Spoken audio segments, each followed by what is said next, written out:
Hello, friends. Hello. You have caught me still waking up, but hello.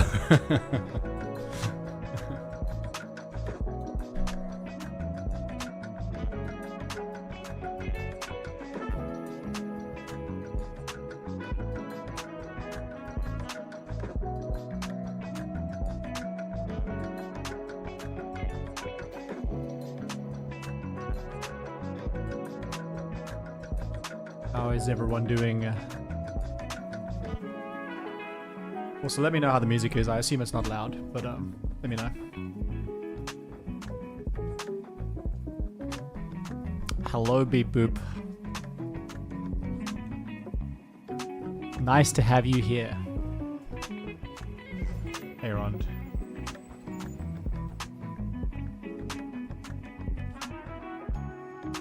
Ron, is Chicago Standard Eastern Time? Have I cooked the time zones again? I'm really fucking bad at it. I thought 10 a.m. my time was, okay, thank you about the music. I thought 10 a.m. my time was 8 p.m. Eastern Time, but I don't know whether Chicago is straight on Eastern Time or whether it's slightly different. Yeah, okay. Okay. Thank you. Yes, Prime. Time zones are not my strength. Building magic decks? Pretty good. Time zones? Nah. Central Time, okay. Yeah, all good. Like, I know certain parts of US geography, okay, but like, once it gets to certain cities, I'm like, Unless it's like New York and San Fran, where it's like, or LA, where like, I know where those are. Once we get to like Chicago or, I mean, Midwest cities I kind of know a little bit easier, but there's a couple of them that just kind of get me.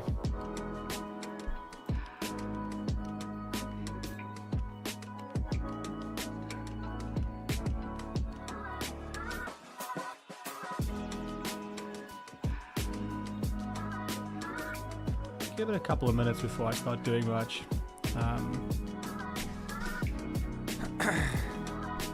I am going to, however, review my Atla Palani dinosaur deck that I don't play very often, but that people often ask me about, and it's not up to date. So I'm gonna update it today, and I haven't updated it in a while. So the last time that I actually built this deck is probably not before I started YouTube, but like it's a while ago. So like I think my skills have improved because since I started YouTube, I've done so much more deck building, partly because of YouTube and partly because people have me help them with decks and reviews. So I should hopefully be able to make some meaningful change here. Maybe we'll see. Maybe I was good before. Bing Bong, unfortunately this is a bracket 3 Atla Palani deck, but if you have questions about how it could work in bracket 2, I'm super happy to talk through that when I look through the deck. It could actually play in bracket 2 just fine, but the problem is that sometimes some of the dinosaurs are a little bit strong if you get them out early. I'm happy to yap about that. If you have questions as I go about how they would apply for bracket 2, I'll also probably do the same normal Q&A. Atla, okay, I'll show you. I'll switch to my one second. It is this one.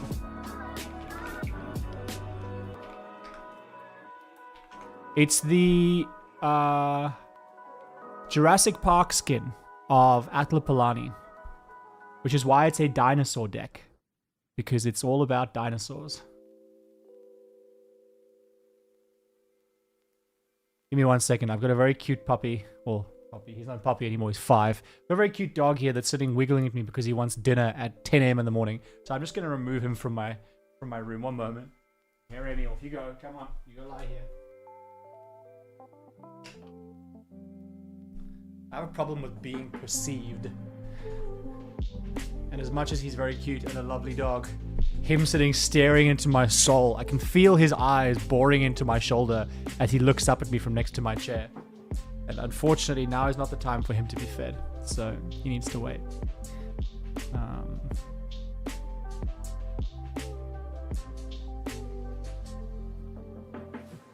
Yeah, if you asked me where Michigan was, I'd be like,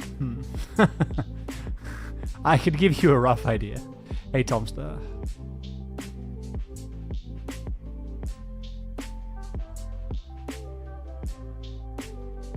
Yeah, Ron, goblins that can be a problem. It can be a problem. Belen, yeah, am I going to put Sauron in the dinosaur deck? You mean Sauron, the dinosaur one, like the Marvel one? Probably not, is my answer. But I'm super happy to talk about why or why not. Good luck at your pre-release, Ron. I don't know if I'll get down to a pre-release tomorrow because I've two reasons. One, if you've heard me yap about this in stream before, my most excited Universes Beyond sets are swords and sorcery ones. I didn't grow up as a comics nerd, but I absolutely loved the Marvel Cinematic Universe from like the early 2010s through to the late 2010s, and I got a bit of fatigue, I think like most people did. So I really love the universe, but I think I've got an event happening where I'm playing limited later next week on Wednesday, Thursday. So that'll be my pre-release for me. I'm not going to make it to another one because I think I've played cards overall between Magic and Riftbound about 5 days out of the last week at night, so I need a break. I played yesterday. I played Pauper yesterday, so I think I need a bit of a break. Tomster, have I thought of Lady Octopus? Maybe we could spend some time as well looking at Marvel Commanders. I don't think the Pantalaza stuff will take too long, by the way. So we could spend some time looking at Marvel Commanders if chat likes Marvel and wants to look at it. But 1 second. I was looking. Lady Octopus. Maybe you draw your first, second card each and put an ingenuity counter on, or you may cast an artifact from your hands. Oh, yeah, I mean, this is what? This is basically like Joyra? Joyra is just 2 counters per turn, right?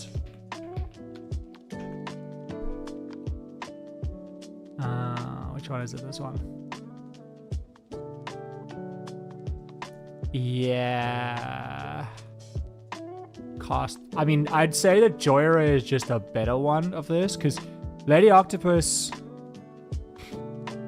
Oh, I guess it's first or second card. Is it first and second? Does it trigger twice? It's kind of like Joyra. I think you could do them interchangeably, because Joyra you can put untapped synergy on her and then you can just go like... I think Joyra is probably stronger because it gives you access to the color red, but both are good. I am going to be looking at my own Ian Malcolm deck. And then I will be doing one of two things. I will either... well, I'm going to answer questions as normal, and that'll probably take up a bunch of time. I'm either going to spend some time looking at Marvel, Marvel Commanders, or I will look at some decks. El Jefe. What kind of Riftbound streams would you want, firstly? But secondly, I am in the middle of editing a play show my friend and I are starting for Riftbound. Not announced yet. I'm about 60% of the way editing the first episode, which is a best of 3 match we play between Ivan and Azir. I've never done much play stuff in Magic because I felt like it's very saturated, and I'm like, well, what? Like, how do I differentiate? It's such a hard space to break into. And while I think I'm pretty fun playing the game and I'd be fun to watch, I'd probably rather try and just expend that energy by showing up on things like, I mean, it's a high bar, right? But like game nights or with the professor or with Brian Kibler. Like that's where I'd probably want to, if I play in Magic, rather than starting my own show. There's so many, and like, I just don't think it's necessarily worth it. Whereas with Riftbound, not a lot of play shows yet. And I think my friend and I can do a good job of teaching newer players and having it be a more friendly, newer player sort of comfortable environment. We're not pro players by any means. We're decent players, but like, we still make mistakes and stuff, so it's a good chance for people to learn. Hey, Rabbi. Absolute pleasure. I'm 4 minutes behind chat. I'm going to catch up quickly. I am not averse to kind words, guys. My ego will definitely enjoy hearing how my videos have helped you. Hey, Goku. It's good. I'm still waking up, but it's good. Okay, fair enough, Rond. Can't wait for the Hobbit. I cannot wait for the Hobbit. Modok. Modok is good, yeah.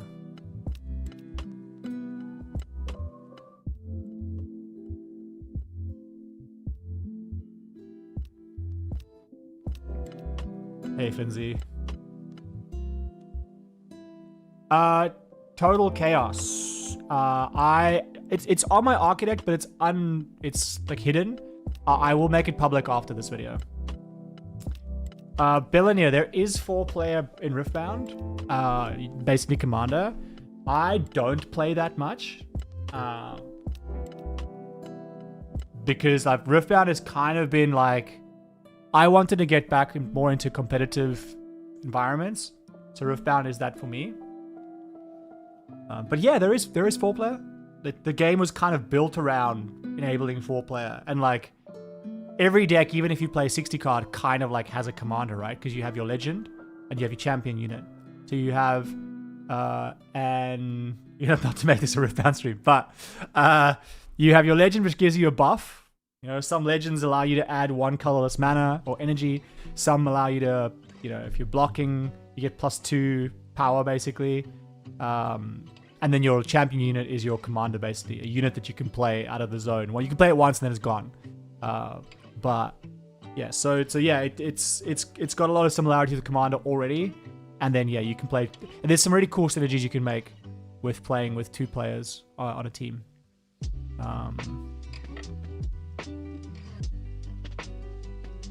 Ron, there is no such thing as a dumb question. Do you think Imposter and Ultimecia Temporal Threat could be a good combo of ideas for setup? You want to make copies of legendaries. I'm so excited for the Hobbit. I'm so excited. I'm going to the Spotlight series in Brisbane. I'm going to be playing Pauper most of the weekend, but I'm going to that. I'll also be doing a lot of content around the Hobbit. I'll probably do a review video. I'll probably do a video where I review every commander. And I'll probably do at least 1 or 2 deck videos for the Hobbit. I don't think I'll have many videos that are like, this sucks about the Hobbit, because surprise, I'm not going to hate it. Oh, that's cool. Is that the one that I made for like beginner players? Like learn how to play Commander in like 25 minutes or something?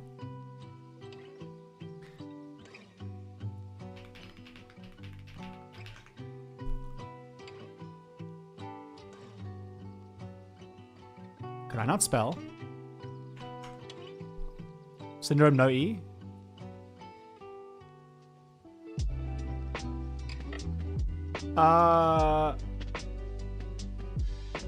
Rond.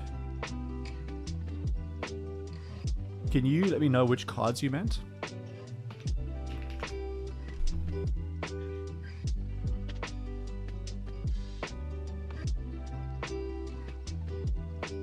Wow, a lot of temporal cards in Magic. Okay, so Ultimecia Temporal Threat, that one we've got.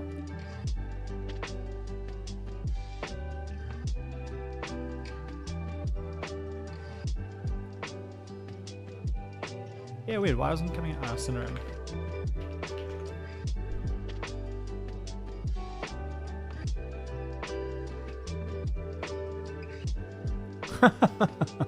Okay. I would say I would probably not run this. Mainly because, unless I'm reading this wrong, whenever you a non-token creature you control deals damage, you can create a token that's a copy of it. And like, she would tap all your opponent's creatures after you've dealt combat damage, and then you draw lots of cards. But like, I figure that flickering her is just better if you want to shut down people's ability to do combat.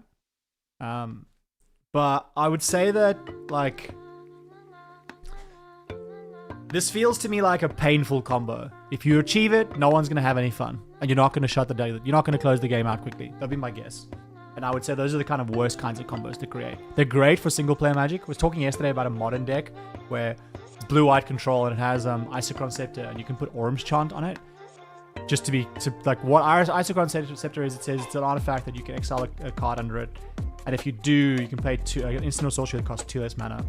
I'll just show you. And if you do that, you can play it every turn. You can play it once a turn cycle, basically. And then you put Orum's Chant on it. And then people just can't do anything on their turn. And in a 1v1 format, they go, most likely, fair enough. If they don't know how to have the artifact removal, they go, okay, I scoop. But in Commander, locking a game down like this is just hell. Unless it's bracket 4, in which case people will go, okay, we go again. Folklore, hello. Cat profile picture, you love to see it. I am not doing what I'm doing right now. We're going to look at my Ian Malcolm deck.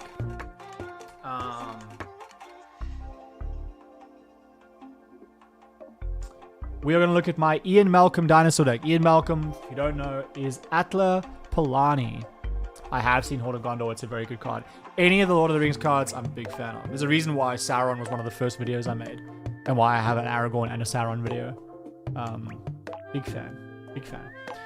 Okay, so I'm going to spend a couple of minutes on going through this deck. I welcome... For this deck, ideally don't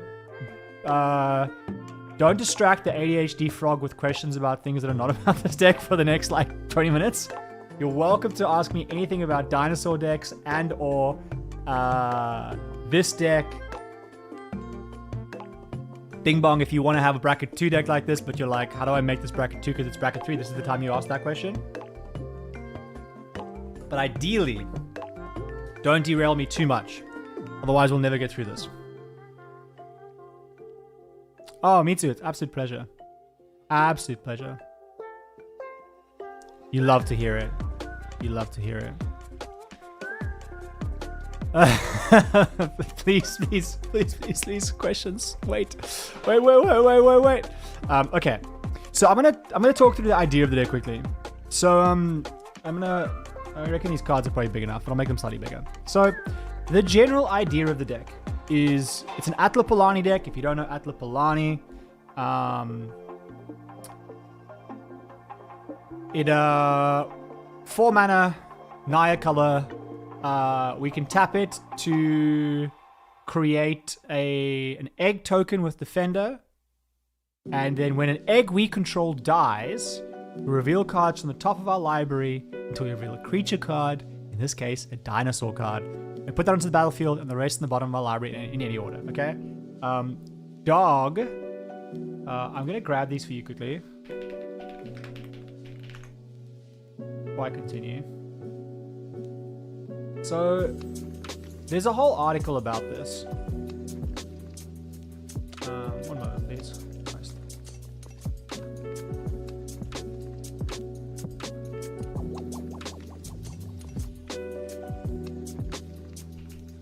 There is a whole article about this, however...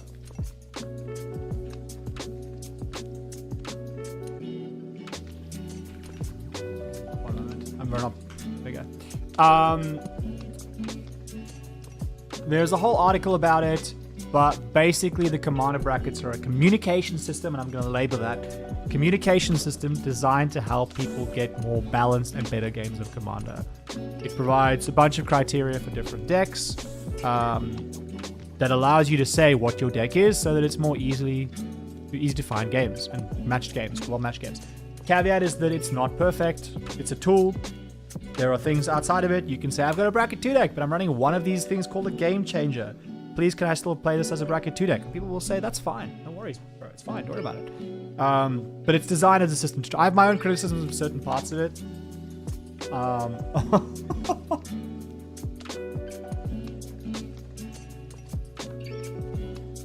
You're quite safe. You're quite safe.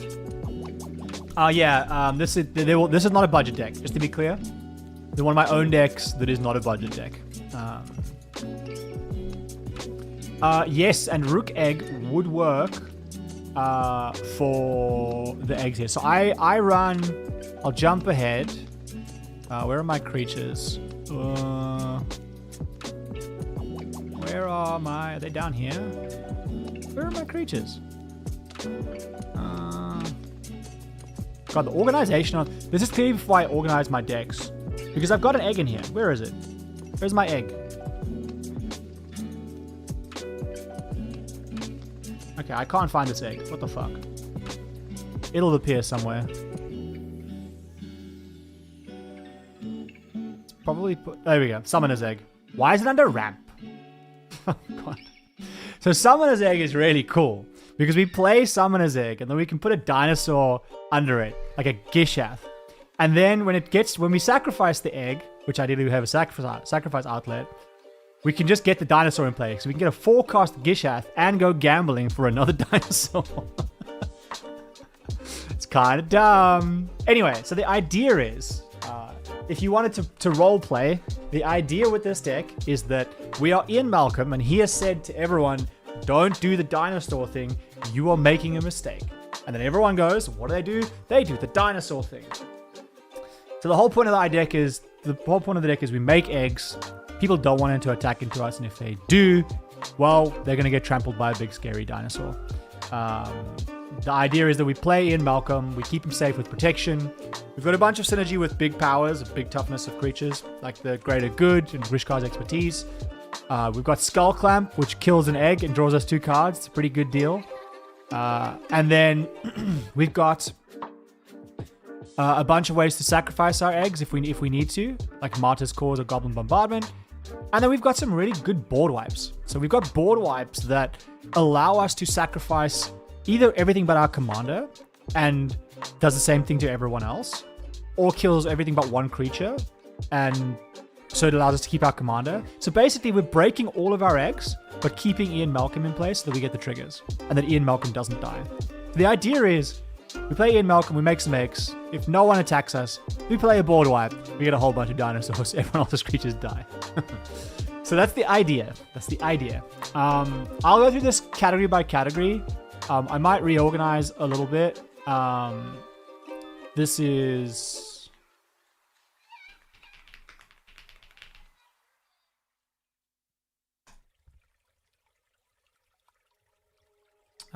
we don't call these evasion. These are big dinosaurs.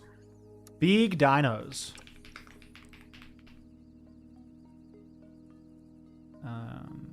Anything that... like... So like whenever I build a deck like this, I also have secondary categories, because Itali and Pantalaza are both also draw engines, and like I would ideally want most of my draw in this deck to be dinosaurs, but I also want big dinos. Big dinos. Voltborn Tyrant, for example, is a big dino more than it is a card draw engine, but it also draws us cards. Yeah, this is looking pretty good. That's looking pretty good. Big dino. Big dino. Ravenous Tyrannosaurus, why are you here? I guess he is removal, but he's first and foremost a big dino. The idea is I don't want to hit anything else off of...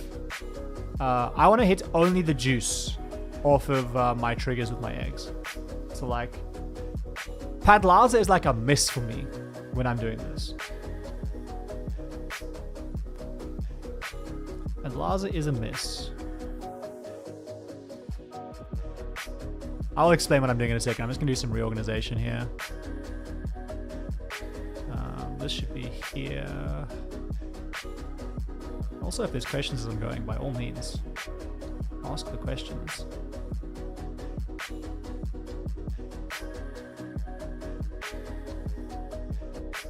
So I used to have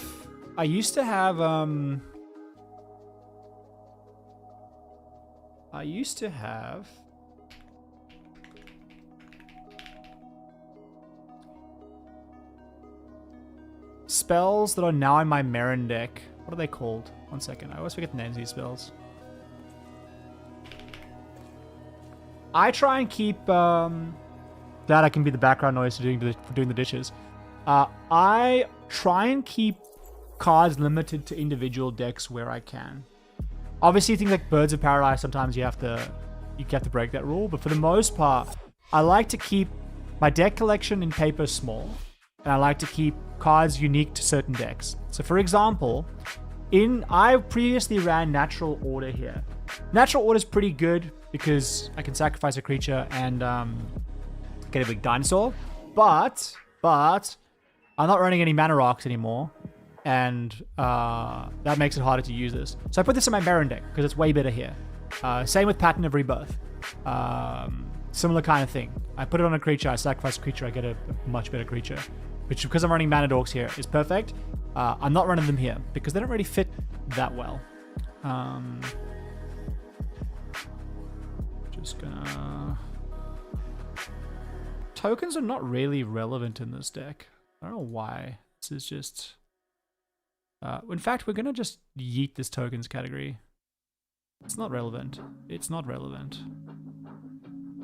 Big Dino. Big Dino. In fact, I've probably got too many big dinosaurs. That's the first thing I'm noticing here. I'm just going to put this category as good stuff. Because it doesn't quite match the rest of the deck. But it's good stuff to have. Where is my haste enabler over here? Where did it go? This dinosaur. Oh, Palani's Hatcher is so good in this deck.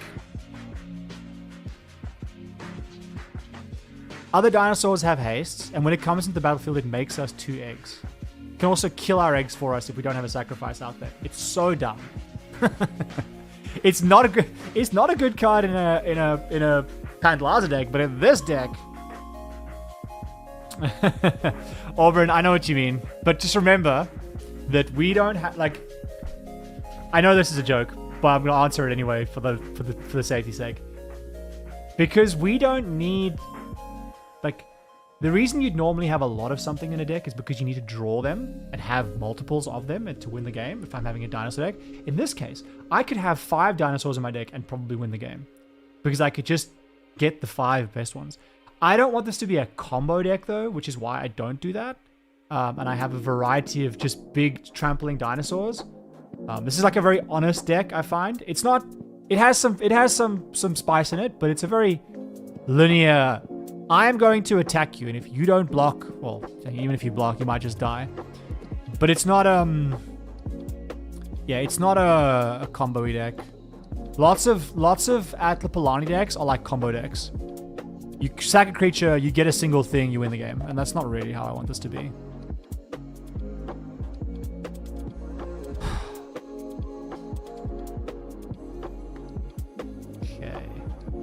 Okay.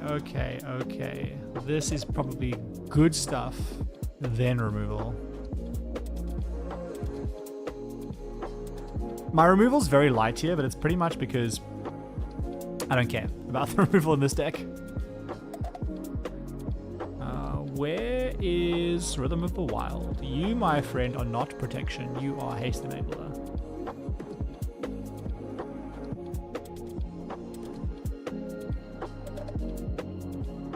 Okay, so the first thing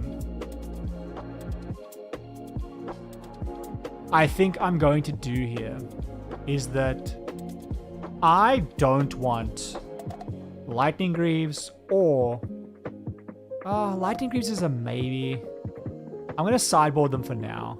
I don't think I want Lightning Greaves or Swiftfoot Boots. I'm not a huge fan of these cards. I know they're good. But like my second turn is almost always going to be playing a Ramp Source, then playing Ian Malcolm. And I'm not going to have time to play a Swiftfoot Boots or a... yeah, I'm not going to have time to play a Swiftfoot Boots or a Lightning Greaves in between. Yes, DC Prodigy. I don't have it as... Oh, actually, did I pull a... I should do my bulk scanning as a stream. I've got a whole pile of bulk that I need to... It's not bulk. It's like... There's $200 cards in there. But like, my cards that are unorganized from like the last year, I need to sort and scan in. Be interesting to see what's in there. But I think I might have a deflecting slot in there. Normally, I haven't updated this because I wanted to keep parity with the paper deck. So, like, I didn't have a deflecting SWAT, so I didn't add it, if that makes sense. Because it was literally my paper deck. But I think now I'm going to change it. So, deflecting SWAT is a good idea, yes. That'll be the first card that I add. Would have been something that I looked at anyway. I'm also going to look at, rather than protection or indestructible, I might add stuff like ephemerate, because I do have some dinosaurs that have enters abilities like Palani's Hatcher, like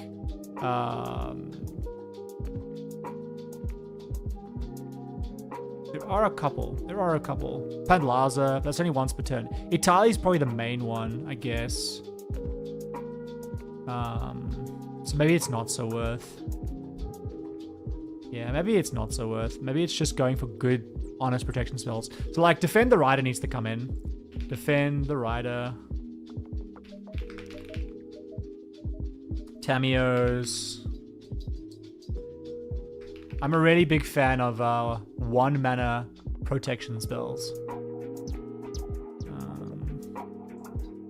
What else is there? There's Blacksmith Skill. Lauren Safekeeping. That's the one. Oh, Lauren's Escape, sorry. Muddling them up. Okay, how many cards are I on? Okay, I'm still under 100. Nice. Okay, before I get too distracted with that, we'll come back to protection and adding cards. I'm gonna do the dinosaurs last. My mana base is probably fine. I don't think I have to do much there, although there is a lot of basics in here. We'll come back to that. I have 3 haste enablers, which I think is fine. Fires of Yavimaya, Palani's Hatcher, and Rhythm of the Wild. Those are fine. I have a few sacrifice outlets to enable sacrificing of the eggs. So Martyr's Cause. There's not a lot of good sacrifice outlets that just sacrifice a creature get an effect, because I don't want it to cost mana. Prevent all damage to a creature player from one source. That's kind of wild. Because like if someone does a once-off big burn spell or something to try and end the game and kills everyone, I can use this to stop that. Goblin Bombardment's great at removing small things. Ashnod's Altar and Phyrexian Altar make mana. So that's the primary reason they're here as a sacrifice outlet. But they also make us mana, which is nice. The thing I really like with sacrifice outlets and life finds a way is this is probably the strongest part of the deck. So like we were looking earlier, Bing Bong, if you're still here, you mentioned how do I get this with bracket 2? You definitely take out life finds a way and the sacrifice outlets, because whenever a non-creature token with power 4 or greater enters the battlefield, which is like my whole deck, you populate. Now what that does, if I have 2 eggs, life finds a way, and Phyrexian Altar, and I sacrifice an egg, and I get a dinosaur, I make an egg, and I can do that until all my dinosaurs in my deck or on the battlefield, and they will have haste, and they will kill people. So it's not an infinite because it's all my dinosaurs in my deck, but yeah, this card, Life Finds a Way, paired with 2 eggs and a sacrifice outlet, is basically winning the game. It's a clunky combo because it's 3 cards, including my commander, and needs 2 eggs. But it's real good. Okay, so Roaming Throne, that's a great question. Wazzy. Roaming Throne is pretty good. Yeah, there's a reason the card's like $50. So it's good for a few reasons. Firstly, it's colorless, so it can go in any deck. I'm obviously talking about it now from not just the dinosaur perspective. Colorless goes in any deck, has Ward 2, not needed, has Ward 2. When it enters, it becomes the creature type. So it enters as the creature type. If you're playing an elf deck, you can have Roaming Throne enter as an elf. So it'll trigger your other things that are affected by elves, right? Then it gives you extra triggers, which is... Extra triggers are broken in Magic anytime you get that. So for example, if I had to have dinosaurs as the thing here, let's say I'm going to combat and I hit someone with a Gishath. Gishath connects. Well, now I get to look at the top 14 cards of my library, assuming he's a 7 power, and grab all the dinosaurs and put them on the battlefield. let's say one or more combat creatures on my creature, one or more of my creatures with trample deal combat damage to a player, I create an XX green dinosaur beast token with trample. So let's say I deal 15 damage to a player, I make a 15 token. If I have roaming throne, I make 2 15 power tokens. So you get the idea. Like, it's just very strong. It's a very, very, very, very, very good card. Not in constructed formats because it's too expensive as a price. Sorry, as a mana value. But in terms of commander, it's reasonably cheap. 4 mana is pretty cheap. Like, would you play this or Solemn Simulacrum? I know what I'd play. This is way higher power ceiling than something like that. So in terms of the good stuff that we have, we've got Life Finds a Way, we've got Roaming Throne, we've got Skullspawn Nexus, which can basically be 2 mana and can double our dinosaur's power, which works really nicely with something like Gishath. Or it can make us tokens whenever our dinosaurs die, which is really good. And then we've got more extra triggers. We've got Annie Joins Up, which deals some damage, but then gets us extra triggers, and Harmonic Prodigy, which gets us extra triggers. Now, the same thing is true for Roaming Throne. I could make Roaming Throne a Shaman or a Human, and then I'm going to get extra triggers from Ian Malcolm. So depending on what my game state is, if I've got Ian Malcolm and no dinosaurs, and I've got Roaming Throne, well, I'm going to play Roaming Throne and say Shaman or Human. That way, I'm going to get 2 dinosaurs off every every egg dying. If I've got a board full of dinosaurs or a Gishath in play, then I might play Roaming Throne and select Dinosaur. In this deck, it can do both. Yes, we are cheating creatures into play.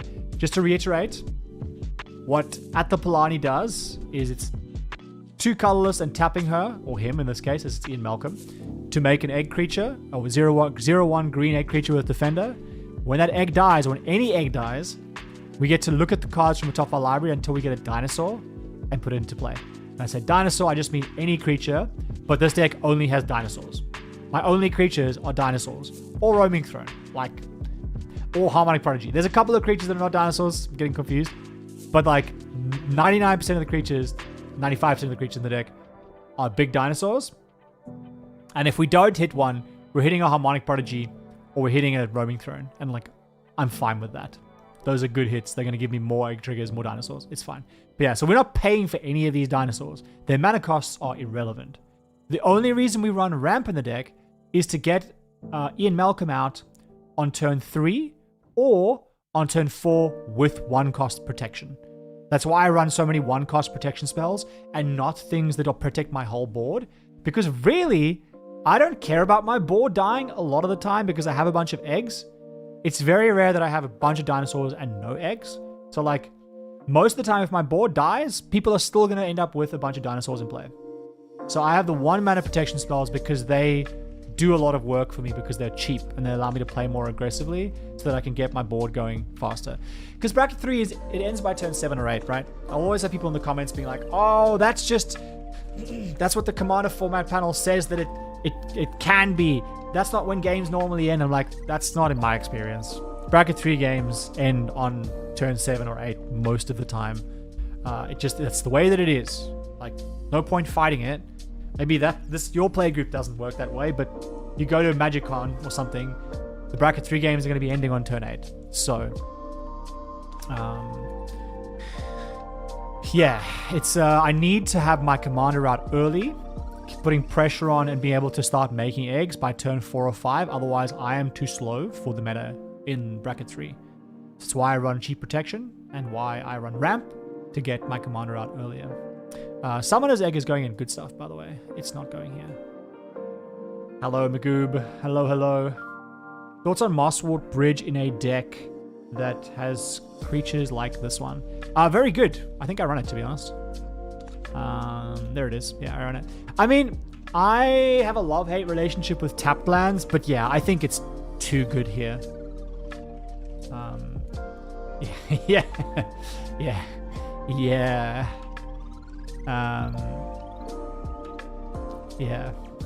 Okay, so I'm going to touch on card draw quickly. The deck doesn't really need card draw as long as it has Ian Malcolm. But I do have some, just because it almost this is total chaos. This is built for bracket 3. If you have questions about how you want to build this in bracket 2, etc., hello Ecstasy.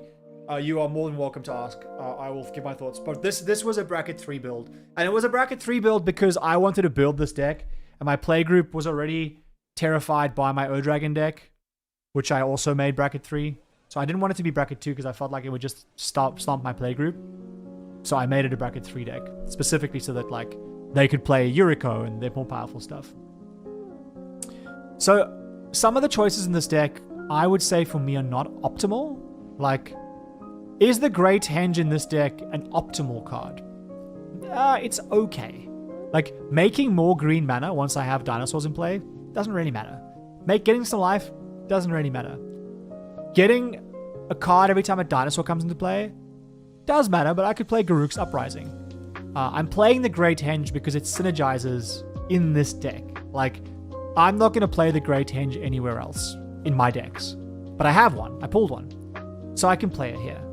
So I'm playing this here. The same with Skullspawn Nexus. Because sometimes I make subjective choices in my paper decks because it fits the theme of what I want the deck to be. This doesn't have to be the best possible card. Often when I'm building for other people, I will give them the cards that I think are the best possible cards for what they want. And sometimes that mirrors this, but sometimes it's just the best cards. But yeah, so card draw here, I've got Last March of the Ents because I have one and I want to run it. I've got Skull Clamp, which as I said is put Skull Clamp on an egg, get it, gamble for a dinosaur, and get 2 cards. It's a pretty great deal. Rishkar's Expertise should make sense here.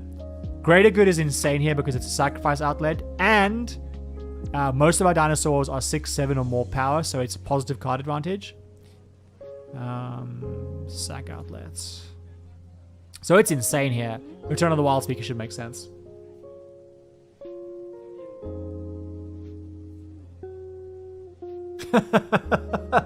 Thanks, Ecstasy, for backing up my explanation of why I run Great Henge. I'm gonna come back to your question in a second, Death.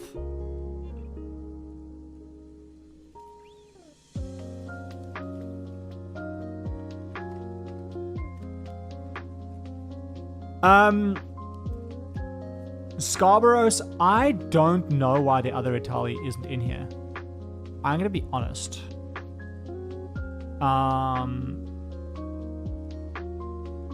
Maybe it's because I didn't have one. How much does Itali cost?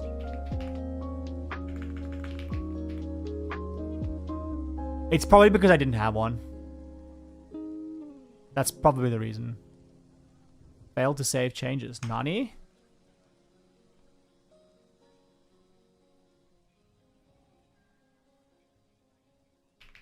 Let me in.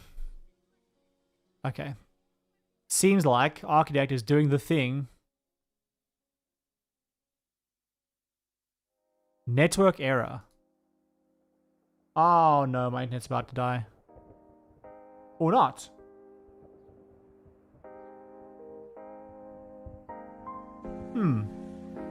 Let's test my internet. 1 second. Yeah, okay, no, internet's fine. I was worried my internet was dying there. It just seems like it's Architect and Scryfall having a moment. It doesn't want Italy in the deck. Okay. Yeah, I will put Italy in the deck.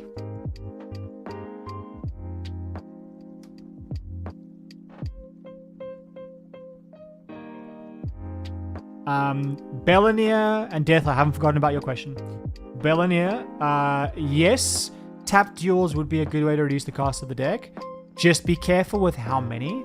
I would say this deck could be like a green heavy mana base with Rampant Growth, 3 visits, all the signets. Like, the deck is already pretty cheap from a mana perspective. Most of the cost in this deck is locked up in the altars, in the dinosaurs, in the Great Henge, in the Last March of the Ents. You could make this deck for a lot cheaper. You don't need the Roaming Throne. You don't need this. Like, you can run Annie Joins Up and Harmonic Prodigy. Summoner's Egg. You can run most of this stuff. Like, if I look at quickly... Oh, this is by price already. What are the expensive cards in the deck? The altars, right? None of this. Roaming Throne, Life Finds a Way, Skullspawn Nexus. You don't need any of that. You don't need the Great Henge. You don't technically need Last March of the Ents. There's lots of other choices that are similar and cheaper. You probably do want Skull Clamp. So everything above Skull Clamp you probably want, and it's pretty cheap. None of the ramp is expensive. It's fine. Most of these protection spells cost less than $5. They cost probably like $1, 35 cents. So protection could be cheap. There are cheaper options here. Dinosaurs are going to be the expensive part, but really, the only expensive ones are Vaultborn Tyrant, Ravenous Tyrannosaurus, and Golter. And I think you can get away without all of those. So to give you a longer answer to your question, yes, you can run tap duels, but I would not run more than about 7 or 8 because you don't want more than one of them in your hand because you want to be able to play, go turn 1 tap land, turn 2 mana rock, turn 3 commander, and you need untapped lands for that. So I would be careful. I would focus on a green heavy mana base with ramp spells and signets. But I don't think you really need to tap duels a lot of the time. You can just replace the Spire Garden, and you can replace. I mean, Spire Garden's pretty cheap now. Yeah, you can replace the Bondlands, and you can replace the Shocks, and the Verges with tap duels, and I think you're fine. Dangu, my friend Dangu. One moment, please. I am going to put a thread in the general magic channel. It's going to be called Deck Review Lottery from Stream.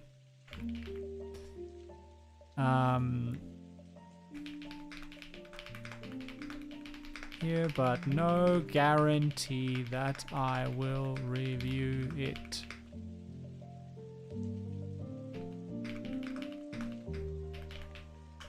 Okay, there is a thread in the general magic channel of my Discord. If you do not have access to my Discord, you can put !Discord in the chat, and I really fucking hope it works because I did it right before the stream.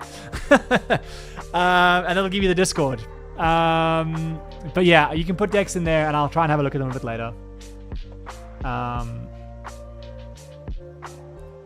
Magoob, I think I updated it pretty recently. The one on my Architect should be pretty recently updated.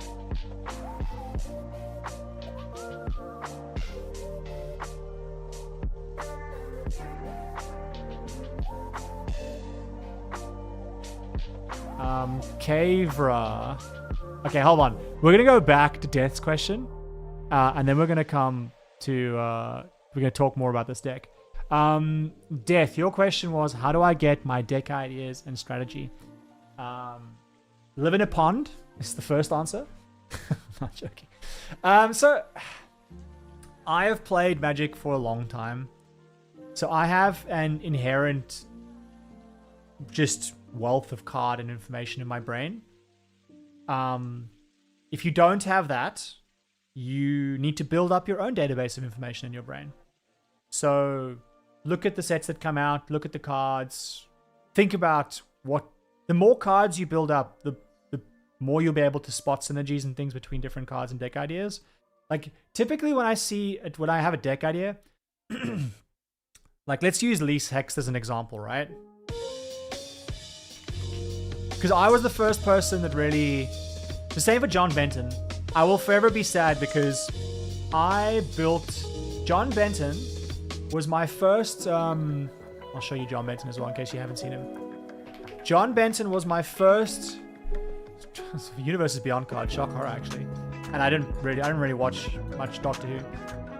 John Benton was my first YouTube video of deck tech about John Benton. And I spent like 2 weeks doing the video and doing the deck. And then literally like 2 days before I posted my video, Toma from MTG Goldfish, who does a lot of budget decks, posted a budget John Benton deck. Literally what I was working on. And I was like, what the fuck, man? So I'm going to make my first video. This guy snaked me. Both of us had kind of the same idea. And I would argue my deck was better. Because I'm overconfident. But yeah, so we both had the same idea. And like, when I saw this card, I was like, it's a really fun idea to play a game of Magic Chicken, right? Where whenever he deals combat damage to a player, we both draw that many cards. So immediately for me, I'm like, well, I'm thinking, fuck, I can draw a lot of cards here. It's Trample and Haste. So if I have a Mana Door card in turn 1, this is a turn 2 Trample, Haste, draw 2. But then it's not oppressive because it's giving the people that I hit in the face the chance to draw the answers to stop this from happening. So it becomes a game of, do I draw my protection or did you draw your answers? And the table can band together. And often people want the first draws. They're like, oh, I'll take 2 cards. And it's like, okay, you might regret that. Because the next turn, it's 7 damage and 7 cards. So like, I just saw this card and I was like, my brain just went, this could be a fun Voltron experience that's different to other Voltron decks. How did I have that idea? I just thought about it. And I think I just thought about it because I have experience playing against and with different decks. So I've kind of seen the different experiences that are available. When I see a new card, I can apply it. Similar for this one, where this is obviously less friendly because it's more aggressive. So I saw Lise and I was like, Prowess. That could be a good Voltron commander. Not all my decks are Voltron decks, obviously, if you've seen my videos. And I saw the non-creature spells cost 1 less to cast, and I absolutely love cheating stuff into play and casting it for less mana. So I was like, well, this is great because it's not just instants and sorceries, it's non-creature spells. That's mana rocks, it's enchantments, it's a whole bunch of cool stuff that normally doesn't get cost reduction that easily. So I was like, this could be really interesting. Then I saw that whenever we cast 2 or more non-creature spells this turn, she has double strike. And that's where I was like, okay, this is Voltron City. And then I was like, well, if I can protect her and draw lots of cards and maybe give her some evasion, I could have a really powerful Voltron deck on my hands. Where I'm ramping turn 2, I play her on turn 3 with protection, and then turn 4 I can swing in and do 12 commander damage, draw a bunch of cards through the process of that, cast 4 or 5 spells over my hand for 1 mana, because I'm casting ideally 2 mana spells, and because I'm cheating them into play, I'll get an effect plus a card draw. So that's the thought I had. And then Sauron as an example. When I saw Sauron, most people built Sauron as like, you know, Lord of the Rings slop. All the orcs, all the token stuff. Some people built it as like a sacrifice outlet engine where they would constantly make an orc and then sacrifice it and do stuff with it. I was like, well, I'd really like to make it a Spellslinger deck where I get a Sauron into play early and I'm all about getting the mass triggers. But I want to use it as like a graveyard engine deck where the ring will tempt me, I'll wheel my hand, I'll get value out of my graveyard with things like flashback, and then I draw new cards. And I can keep that going. And because I have stuff in my graveyard and I have, you know, flashback enablement and giving cards flashback, I can play stuff out of my graveyard, like counter spells and protecting my orc army. And then eventually I can blow up my orc army and kill the people with it, like Chandra's Ignition. And that was my idea for this. How did I have that idea? I honestly don't know. I think it was just that I really like Spellslinger decks, and I was like, how can I make Sauron a Spellslinger deck? And I had that idea, and then I just worked my way around that, because I was like, well, I'm going to want ring temp cards, because I want to utilize that synergy and draw cards. But Spellslinger decks work well with the graveyard, so I kind of just went with that. But honestly, I think that the short answer is just getting experience, and looking and playing with different decks and against different decks and watching content about Magic, and you'll learn from that. And this is it's going to be unpopular, but I'm going to say it. If you have an idea for a deck and you don't know what cards exist, it's one of the rare times I would say use something like ChatGPT or Claude, because it can find you a whole bunch of cards that you might not otherwise have found. If you know a card you want, like you go on EDH Rec, which is the first thing I would say you go and do. You go look at EDH Rec, you see, oh, in Lise Hexed, I'm going to try use an example here. EDH. Oh, let's do Sauron. And then I want to catch up with chat in a second. No, not this Sauron. He's the bad one. A good Sauron. Let's say you go, okay, I'm on EDH Rec. I see flashback. Instants and sorcery cards in your graveyard getting flashback until the end of the turn. Or target instant and sorcery card against flashback. Great. I want more of this. What cards are there that give flashback? Oh, I know about that Breach, what's it called? Underworld Breach card that people play in CDH? Okay, that. Well, what other cards? You don't know. So go and say to ChatGPT, hey, I have this card flashback from Magic the Gathering. I'm looking for more cards in the Grixis color pairing that can help me return instants and sorceries from my graveyard to my hand or give flashback. What possible cards are there for me to explore? And it'll give you a bunch of cards. If you are struggling because you don't have information, that's what I would say is a good way to go about it. But generally, you just need to build up your experience.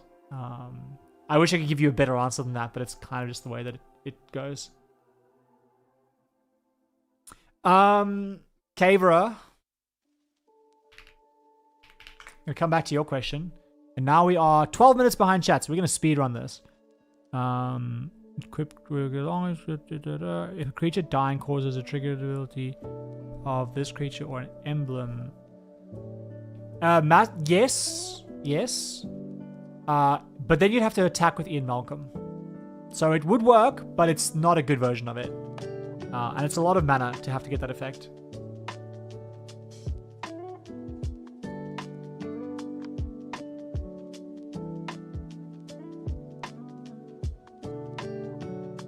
Frank the Tank, that's a good suggestion, a good question.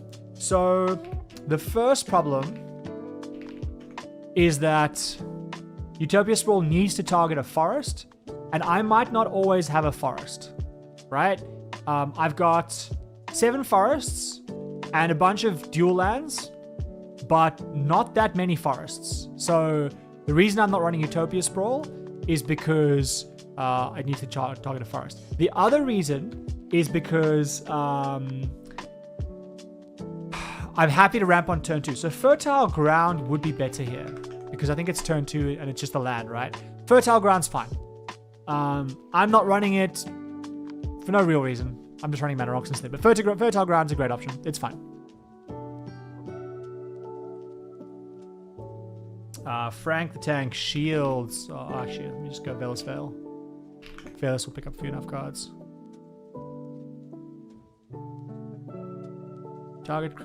Creature's target player gets... okay. That is pretty cool. Oh, because everything can become an egg. That is pretty good. I don't know if I'm going to run it, but it is good tech. Prodigy, it's an absolute pleasure.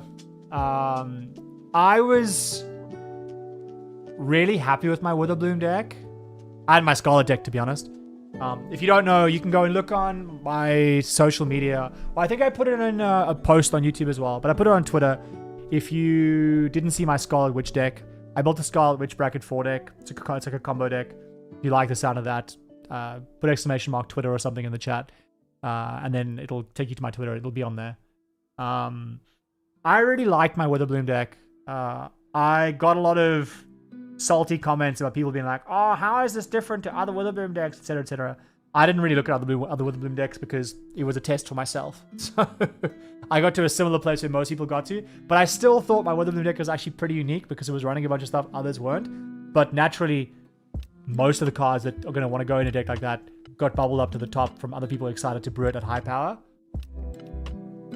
I was very happy with my Witherbloom deck because I don't...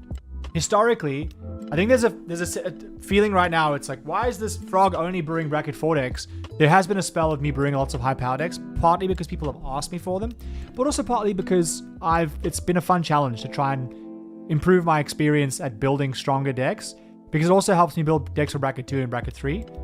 But yeah, I'm glad you like the Witherbloom and Scarlet decks. I think they're both very good.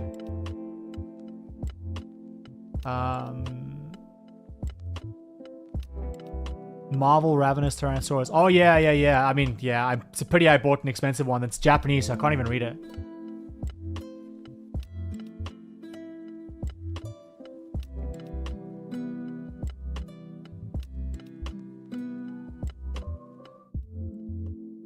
So actually, let me touch on this quickly, because I was asked about earlier. I am not going to add Sauron Devil Dinosaur. Oh, sorry. I am not going to run Sauron Devil Dinosaur in this deck because Huh?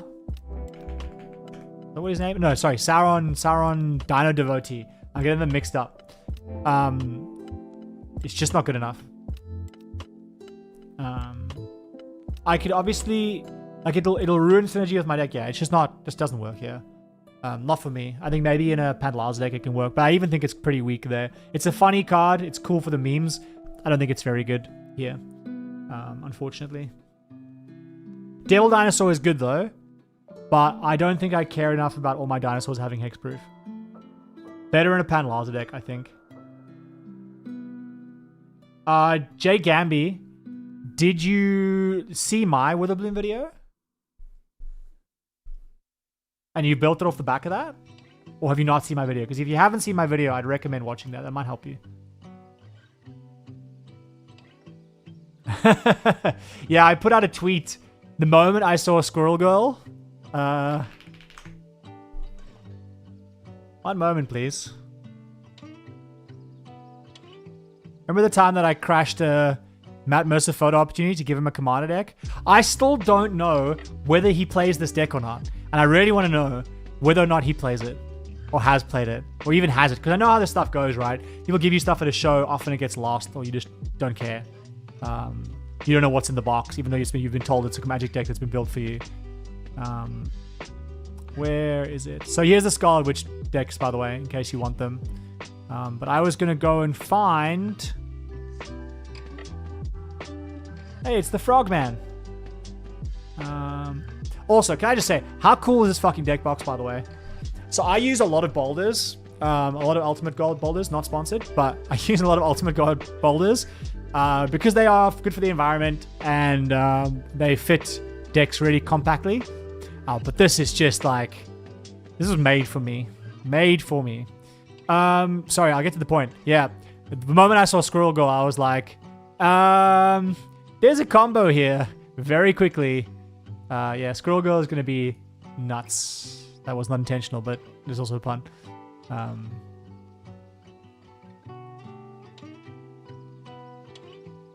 Okay, I'm going to speedrun chat quickly. I've got 6 minutes to catch up on, and then I'll go back to the deck.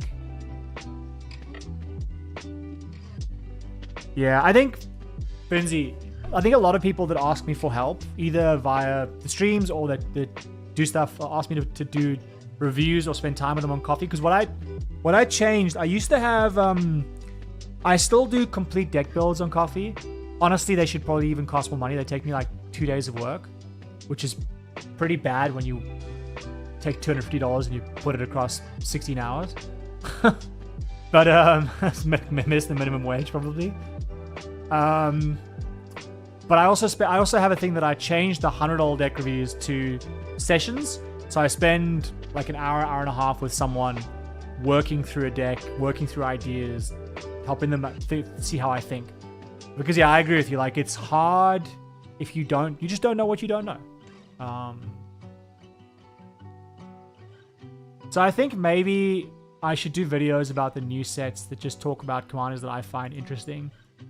That might be a good thing for people to have. The most interesting commanders from Marvel, for example. Yeah, that's a good point, Kins, about using Explore Decks tab. I mean, I think running Altar of the Brood in a Scroll deck is fine if you're at high power. Dude Bro, mainly because it has to be turn 2 ramp. And there are only so many turn 2 ramp spells in these colors.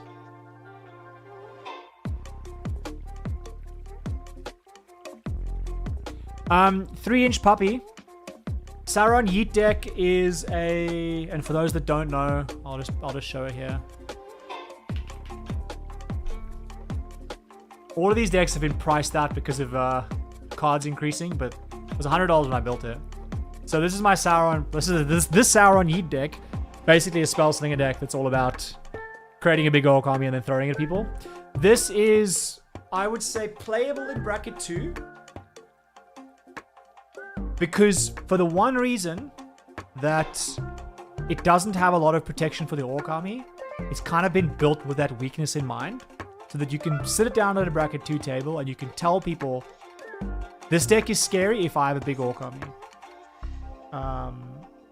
So please kill the orc army before it's a 30-30, or you might have a problem. And then I have like 4 counter spells in the deck, literally. Like I've got Negate, Arcane Denial. Like, there's almost no counter spells. Counter Squall, maybe one more. 3 or 4 counter spells. And then I've got, you know, Graveyard Recursion. So, can play in bracket 2, can also be played in bracket 3. It can hold its own in bracket 3, though it's probably a little bit underpowered. What did I have it for here? Bracket 3? Bracket 3, yeah. I'd say it's like a high 2, low 3.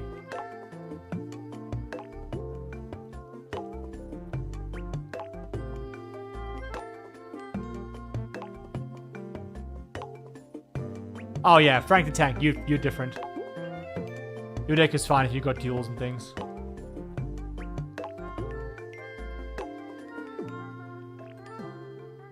Hello, Sergeant Chow.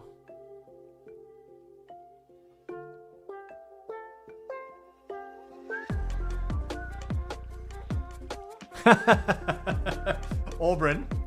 So Azula was probably one of the first decks when I was like, okay, I really want to test myself here. And can I build a high power Azula list? The amount of time it took me to wrap my head around those combos, I'm not proud of. Part of the reason I did the way I explained them the way I did in the video is because I needed to figure them the hell out, and I couldn't I needed to figure them out. So I made the visual map because I couldn't understand it without the visual map.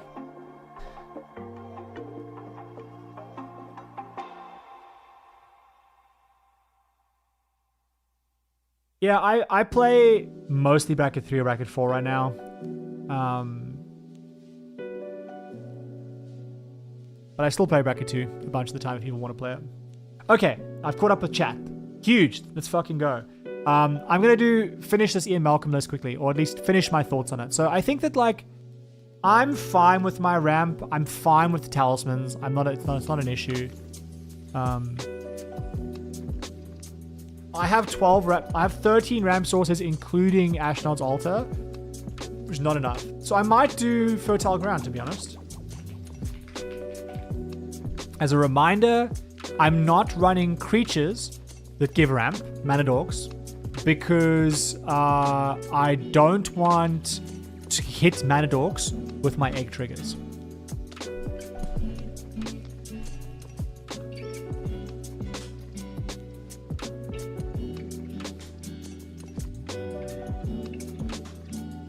Sorry, I was quiet for a second because I was letting my cats into my room.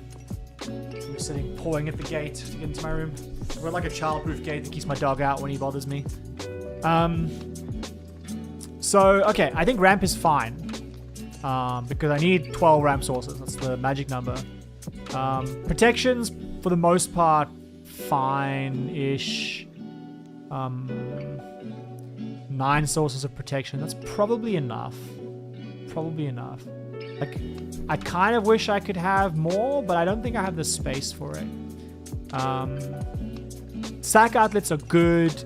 The haste enablers are good. The good stuff is good. The land count is probably a little bit low, to be honest. I might add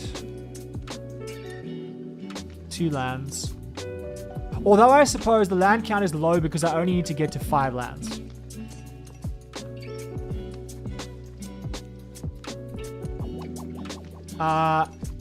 Andre, that is a great suggestion. I would probably not run Selvala here for the sole reason that I can if I like cracking an egg and getting a Selvala to me will be very disappointing, even though it draws us cards. And secondly,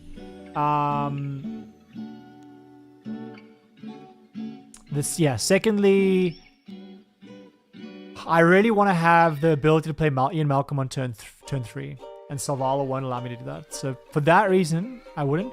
But I helped with the... I don't know if you saw my recent video. I talked about ramp. But I helped with a Pantalaza deck. And in the Pantalaza deck, I definitely recommend it. Some people disagreed, but I recommended a lot of things like Salvala, Feyburrow Elder, Bloom Tender, Natacabronas, all because they would allow a really explosive play the turn after Pantalaza.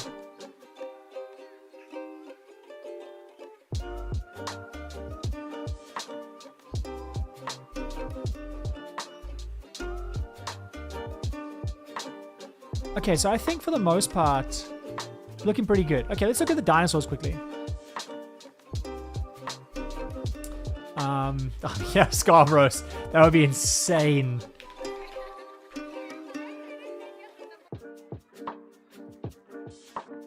Okay, now we're cooking. Now we are cooking. Cooking. Big dinos. God, my cat's a liability.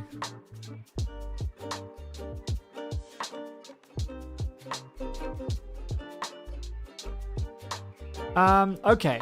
So let's look at the dinosaurs that I definitely want. Zatalpa is just dumb and broken. You don't have to cast him. He is just... I was talking about this in the deck review for Pantalaza, but like... Flying, Double Strike, Vigilance, Trample, Indestructible, and is a 4/8. It just stops people from attacking you. And you can attack, and there's no opportunity cost because it has Vigilance. Italia is good. Pantalaza is arguably, like, not that great in this deck, but it is a source of card advantage, so I keep it. Rampaging Brontodon is just probably actually one of the weaker cards in the deck. But it is just big, because it's normally going to be like a 12/12. So it's kind of just like a Galta, Primal Hunger. And possibly bigger if I have more lands. Regal Behemoth is insane. It allows for really explosive plays. Planting Thatcher here is really good. Zakama is really good. Galta and Maverin is really good. Quartzwood Crasher is very good. Kogla and Yadaro is probably one of the weaker ones. But it can... Oh, sorry, my cat is fucking around my keyboard. Bloof, go and play. Off you go. My cat sits here and whacks my keyboard with his tail.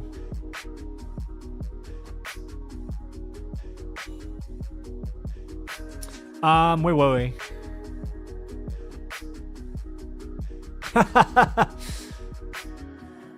What is the line, Auburn? God gives his greatest struggles to his strongest soldiers. So Kogla and Yadaro is interesting here. The dinosaur, but it's a fight spell. Like how bad? I feel like whenever I get Kogla and Yadaro, I'm kind of just like, meh. 7/7, sure, but I'm gonna maybe board it for now. Dylan Ronkeel, hello. So I had Culling Deus and I took it out.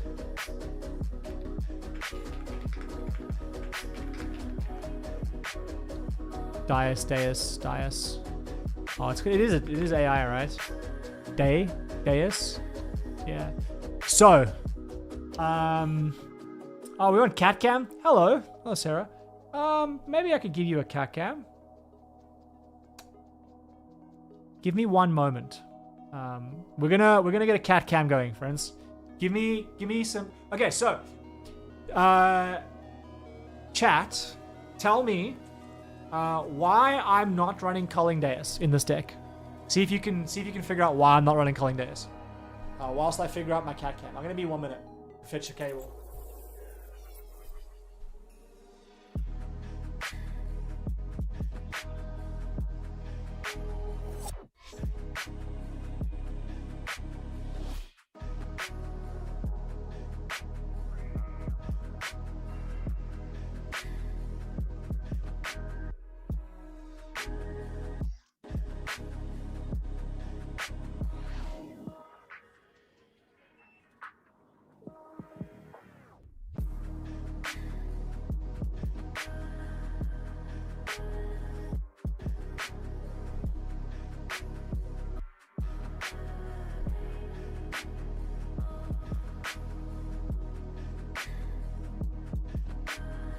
Don't you worry, Sarah.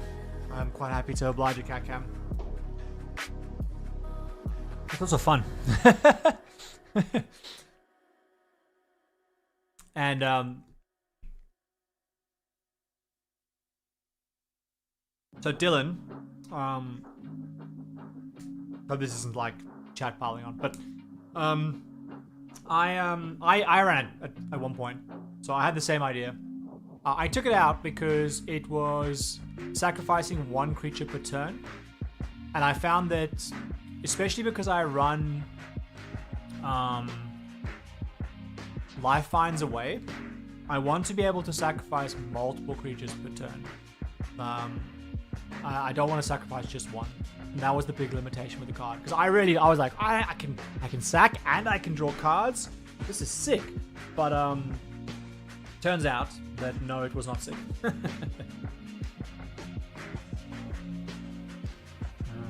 gonna have a cat cam for a while. As long as the battery lasts. We'll see how this goes.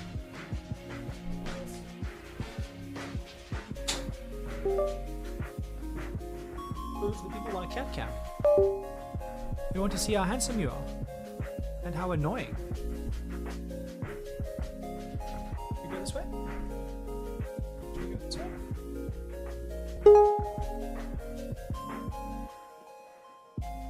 Let's see.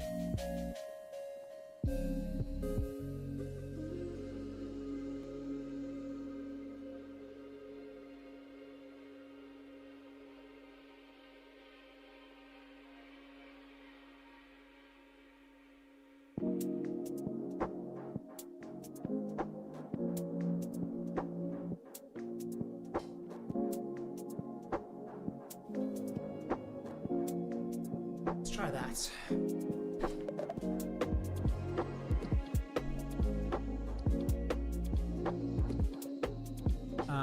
Okay, let's go add a source. Display capture. Video capture device. Hold on.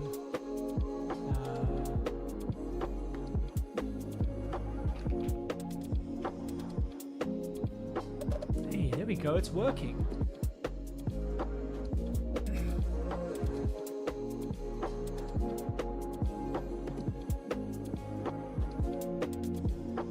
I've also just realized that this window is not full screen. How is it doing that?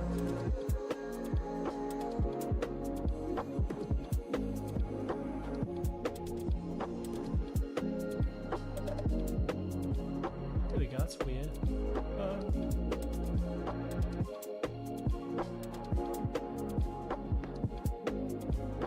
Liv, you want to come say hello?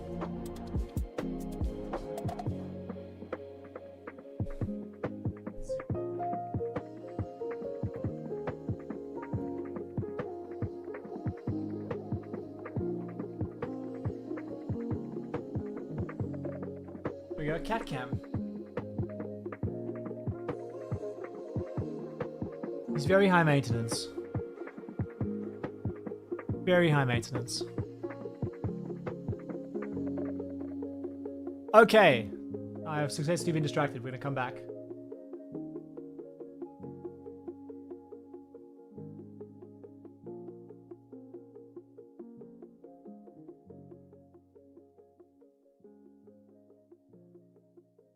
This is Floof. Floof is our firstborn child. He's about 10. And he is a demon. A demon! He looks very relaxed now, but he screams a lot. And causes problems. His sister is an angel. She's not here right now. And then we've got a dog. Yeah, Dylan, it's a pleasure. Again, I'm not saying that in all Atla decks, or all Ian Malcolm decks, that this is a bad card. Just that it doesn't work for what my specific game plan is, which is why I don't run it. And I'm not running shapeshifters. No. This is specifically a Dino deck. Like I wanted it to be. It's Ian Malcolm skinned. It's like Jurassic Park was the first movie I saw as a kid in the cinema. My dad took me to watch Jurassic Park because I fucking love dinosaurs. I was like a mini Ross from Friends.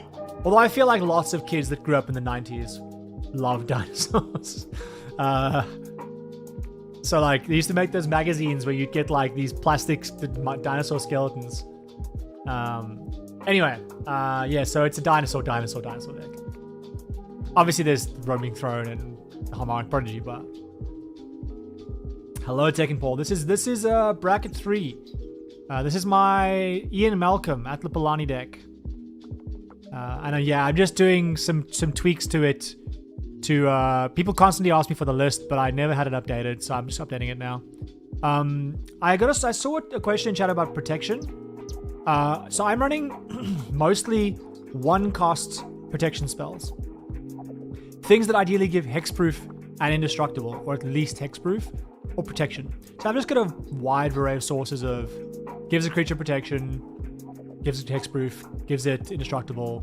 This is mainly for Ian Malcolm, and I don't really care about board wipes as much because we have a bunch of eggs, and the eggs are going to get cracked. We might have 2 big dinos and 2 or 3 eggs.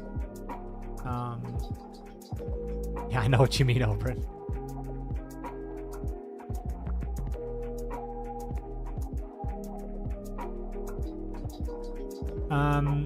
Okay, so let me have a look at what else I had here in the dino section. So these are all good. Palani's Hatchet is insane in this deck, giving haste and giving 2 tokens, 2 eggs.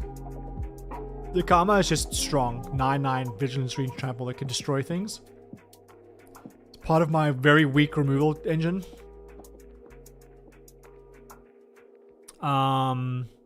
Gishath is insane. Quartet Crasher, Galton, Maverick. These are all insane. Wrathful Raptors is one of the best cards in the deck once we have a board full of dinosaurs. Apex Altasaur is very strong as removal, so we have to keep that. I do need some removal in the deck. Dinosaurs on a spaceship gives all my dinosaurs Vigilance and Trample. That is the primary thing it does here. Vigilance is kind of insane though, so I think it has to stay. It kind of feels a bit underwhelming though. Like when I get it, I'm just like, eh. I don't know if it's my favorite card on the deck. Galta is insane if I have a bunch of dinosaurs in my hand, so this has to stay. Itali is good. Ravenous Tyrannosaurus is great because I can crack a bunch of eggs, make it bigger, and it can be removal.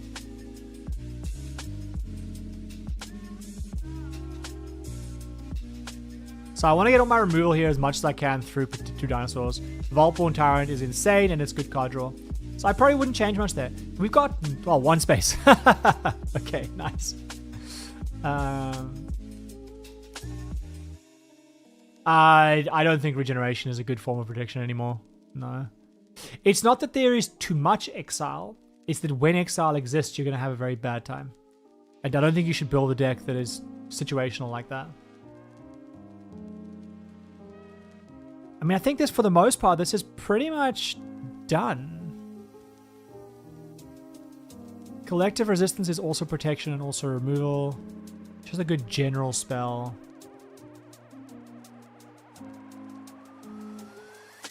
Oh, you're running away, Floof.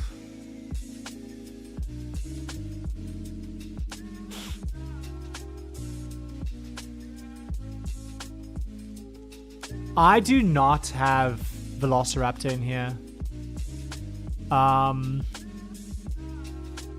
Primarily because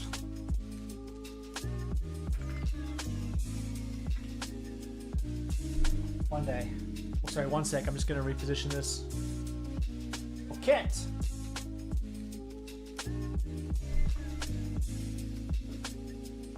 Where are we going to go? We're going to go this way. Yeah, that one.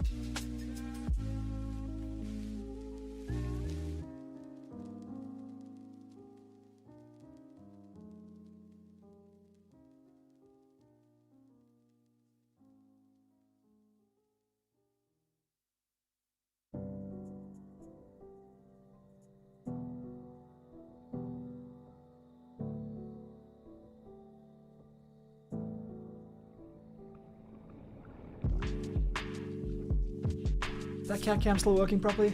We're good? Yeah, we're good. Okay.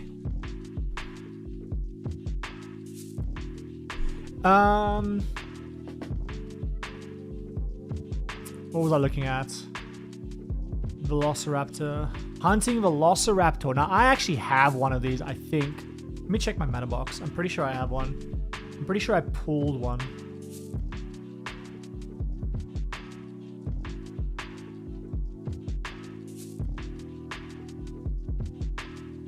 I mean, whether or not I have it is irrelevant. Like,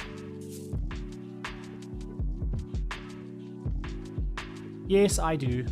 The problem that I have with this card. Where did you go hunting Velociraptor? It's gonna be in ramp, isn't it?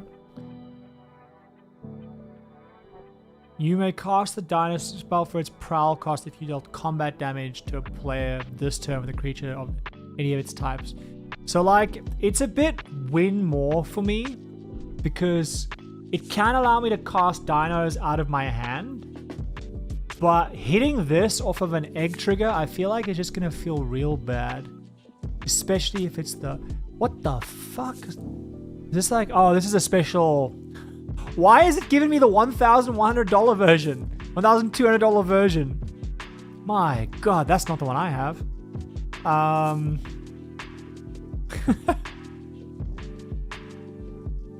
85. Like, if I look at this, $95. Would I recommend someone adds this card to their deck for $95? No. I just don't think it's good enough. I think it's good in a Pantalaza deck. I don't think it's good enough here. Specifically because we're not paying for our dinosaurs. And we've got things like Last March of the Ents and Galta to get stuff out of our hand. And if we get Regal Behemoth, we can cast stuff anyway. I think it's fine.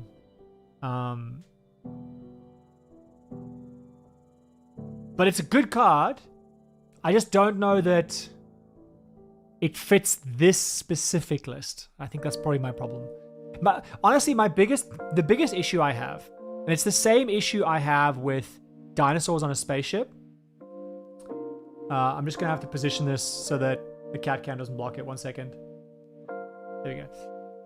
The issue that I have is that if I hit Dinosaurs on a Spaceship off of an egg, I'm like, eh. Like, it's not triggering dopamine. If I hit Itali, or if I hit Volporn Tyrant, or if I hit Gishath, I'm like, oh yeah, now we're cooking. The only problem that I have with that is that Vigilance is so good that it skews my judgment. Hey, Gruffalo. I tried to make proxies for the first time the other day, and I was very bad at it. I shall be buying my proxies if I need them from now on. I think this is almost like... What else would I want? Got a lot of card draw engines. 36 lands is enough. 10 protection spells, that's probably enough. I feel like if I have any more protection spells, I'm going to be sitting with multiple in my hand. Though, is that the worst thing in the world?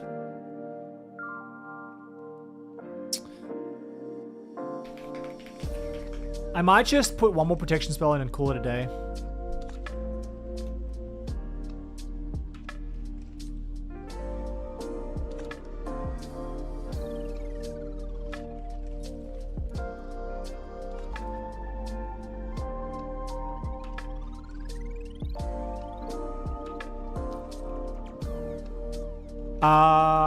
Death, if you type !Dex in the chat, you will be directed to my Archidect, which is where I post all the decks that I talk about on my channel and most of my public decks.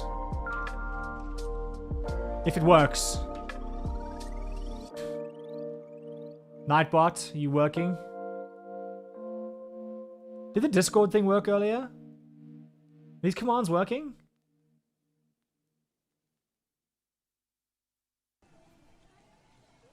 I saw the Discord command there, but did it give the link? Oh, Dex. Dex with an S. Death.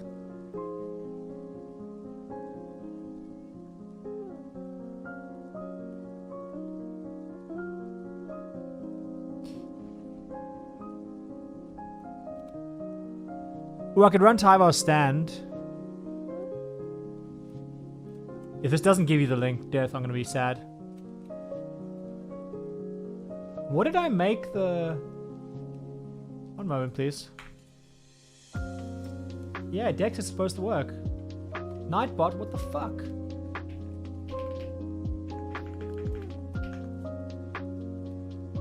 Okay, well. One moment, please.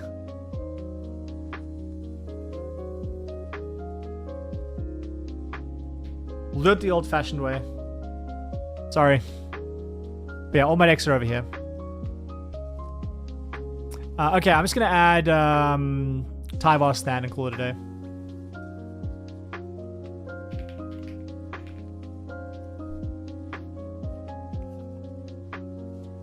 Oh yeah, Legolas has quick reflexes. The only question I have about that is...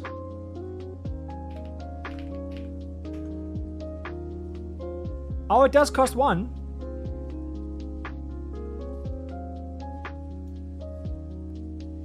Costs a lot of money though, but fuck it, we ball. It's so easy to forget about this, the Lord of the Rings holiday cards. Okay, we're done. Let's make this list public. 1 second, how do we do this? Deck settings, main settings. There we go. Ian, Malcolm.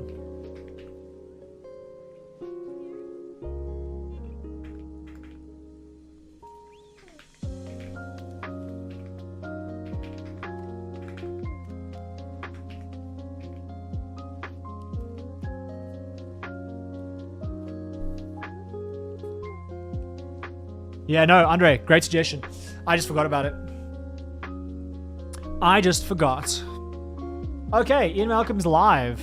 It's live on my Architect. Finally.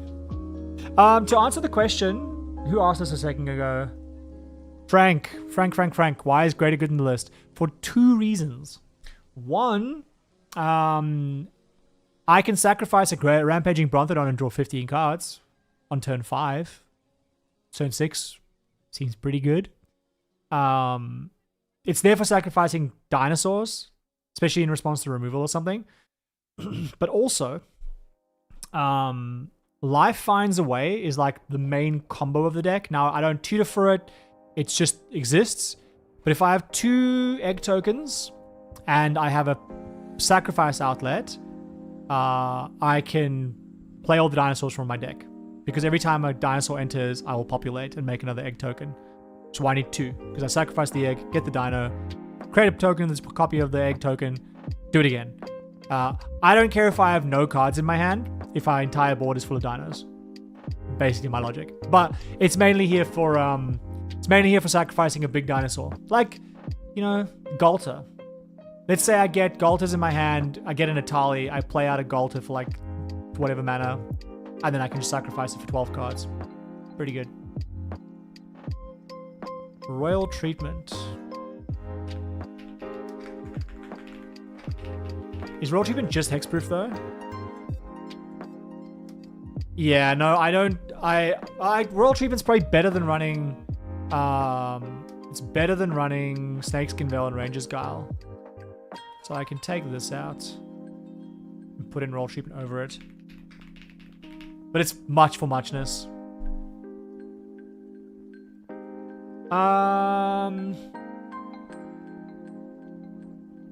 Yeah, Enchantress decks can be fickle death. Tico, if you go into my Discord and you find the thread, the lottery thread in the general Magic channel, and put your deck in there, I'm happy to have a look at it. Or if you get lucky, I will have a look at it.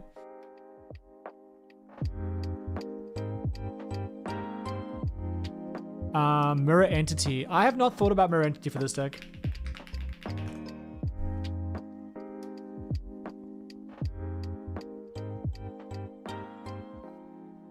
Oh, it's an egg as well. Yeah, I think the biggest problem for me with this is it's 3 mana. I can egg into it, which I don't really want. And its ability is pretty much not going to do much for me because I'm not going to have as much mana. My creatures are already big. So.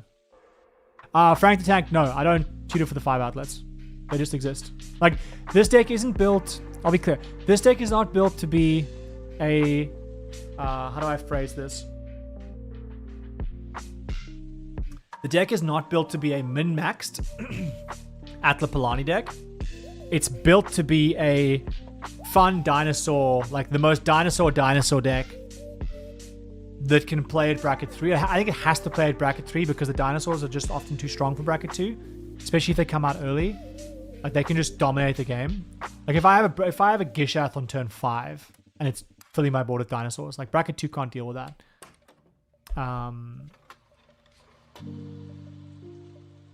So like, yeah, it's oh yeah, I see what you mean. The only problem with that is I don't want to turn my dinosaurs into eggs necessarily. It could be good if I'm protecting from a board wipe, or if I have a sack outlet and I'm like greater good and I'm sacrificing it anyway. But I feel like that's a bit too niche for what I'm trying to do. Like this deck for me is pretty simple. Like I do want to play with more casual players because that's kind of why I built the deck. It's a very straightforward, honest deck. It's like I am going to make egg.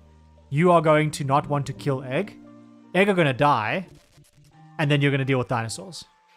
So you're going to have to deal with the eggs at some point, and when you do, it's going to be dinosaurs. It's kind of, I said this earlier, but like, idea is, Ian Malcolm told you, don't fuck with the dinos, and what you do, you fuck with the dinos. And now the dinosaurs are coming back to get you, and it's all your fault. That's kind of the idea behind the deck. So, whilst Mirror Entity is a good card, like, it's not necessarily what I want. Oh, yeah. I mean, I still don't necessarily think I want it. Because why would I want to kill my board full of dinosaurs? Obviously, I could kill my eggs that way, but I don't need to do that. Like, I'm trading basically my commander as well. No, it doesn't work for me here. It's a good suggestion, I think, but for what I'm trying to do, I'd rather just have a Skull Clamp or a Goblin Bombardment. It gives me more choice rather than wiping everything, including my commander. That's probably the biggest issue for me is losing my commander.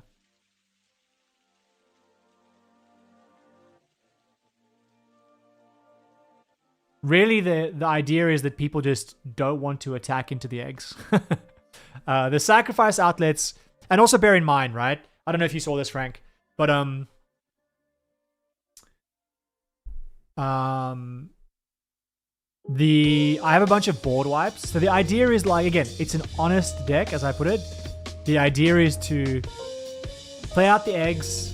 If people don't attack me, I go, well, I'm going to board wipe, killing everything but my commander and, like, your commander or one other creature that can't attack me, or killing, you know, I have 4 eggs, I kill 4 eggs, and each player sacrifices 4 creatures, and I still have my commander. And, like, that's the engine. So I feel like I have enough of that, because between the sacrifice outlets and between the board wipes, I've got like 10 sources of board-wide sacrificing.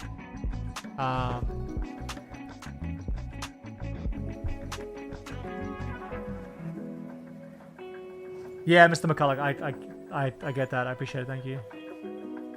It's okay. So Frank, the question I have then is, I can stack the triggers, but what am I trying to get to? Just my entire library of dinosaurs, one at a time? Like sacrificing a dino, getting a new dino. I can choose the specific dinos I end up with. But a dinosaur replaces a dinosaur, right?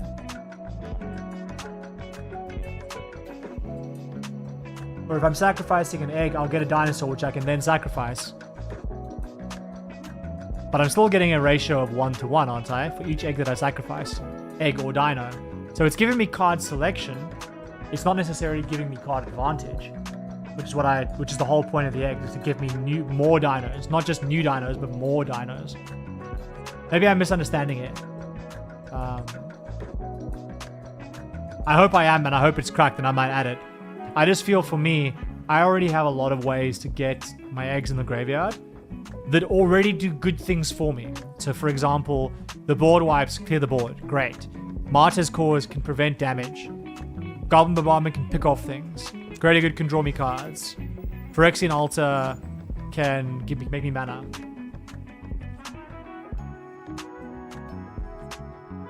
Let me look at Rootborn defenses.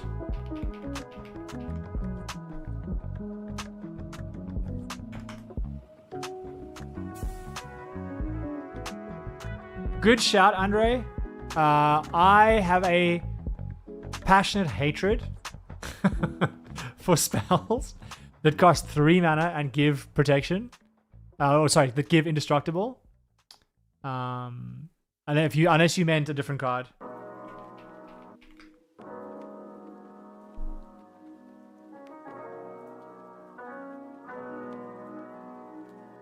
Yeah, so with both of these cards, I would say that for bracket 3, for me, they're a bit too slow for what they do. Because making 1 egg for 3 mana is pretty bad.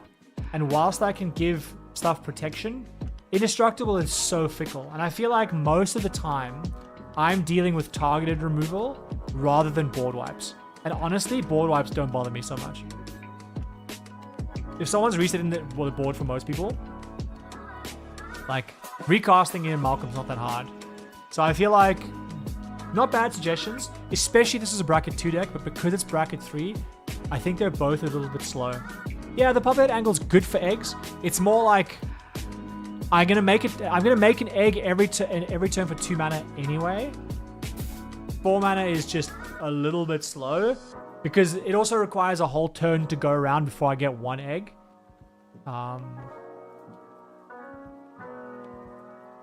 Oh, yeah, so Frank, maybe you didn't hear this earlier.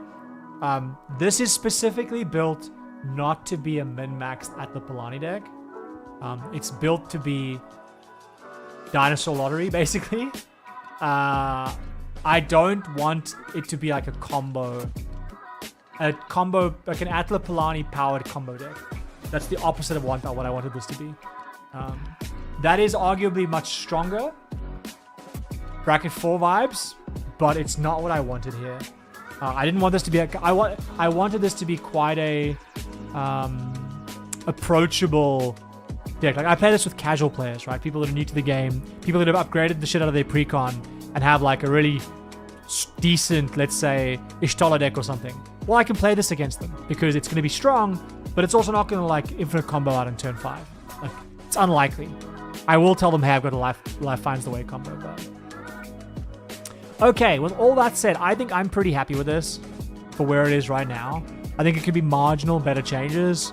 Can make 1 or 2 minor ramp changes. Can make some minor protection changes. I'll look at determined iteration just because I'm curious about it.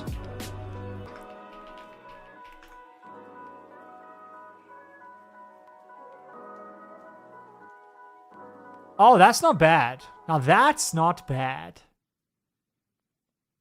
That's not bad. I think that will make the cut. I think we are going to... Do we have 1 space? No, we added a protection spell, right? Oh, maybe it's collective resistance that gets cut here. No, I think we're going to cut one of the 1 mana ones. We've got a lot of them. Let's cut Snakeskin Veil. And let's add...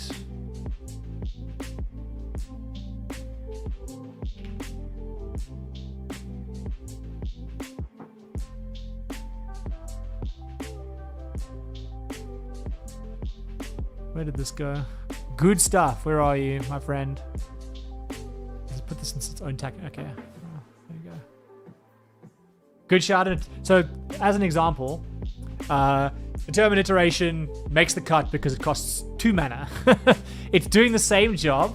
It's doing the same job that the 4 mana one was, but it's doing it for 2 mana. And it's arguably better because it auto sacrifices. Okay. We are going to leave that where it is. If you are a Dino enjoyer, there you go. You can go and look at this now. I'll probably keep this as it is. I think, if anything, if I was to change anything here, I would take out 1 or 2 dinos, put in some more support pieces, but I think, for the most part, this is decent. Yeah, we can leave that where it is. Okay. Can I do... I wonder, can I do... How to do... 1 second, I need to ask Google something.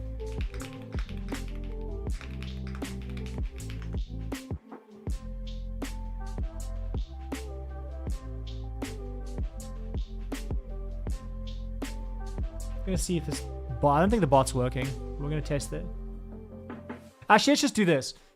What would you rather do next? Would you rather I look at Marvel Commanders and talk about which ones I like the most? Or would you rather I look at some of the decks that have been pasted in the Deck Lottery channel? I think most people that have pasted decks in the Deck Lottery channel will now say, look at the decks in the Lottery channel, please. But give me a Marvel or decks in chat, please. Just the word Marvel or decks, which you'd rather see. And we'll do some of that.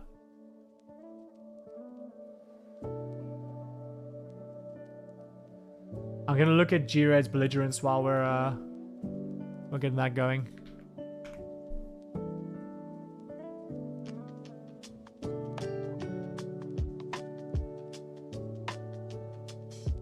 That's a good shout, actually. G-Red's belligerence would work pretty well.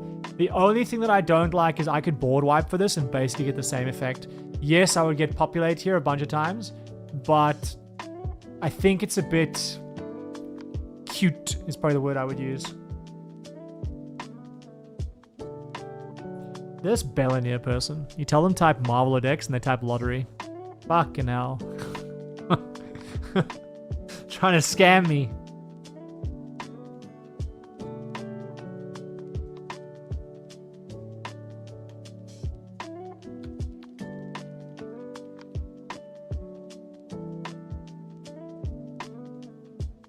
Give it another minute. But so far, I think it might be Deck Lottery. So I'm gonna open up the Discord channel in the meantime.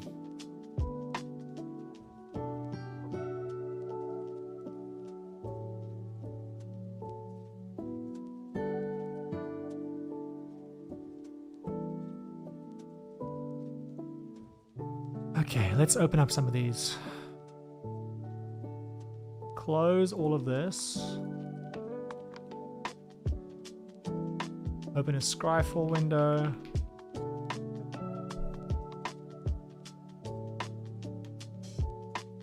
Yeah, I think it's just Deck Lottery. Okay, we'll do that.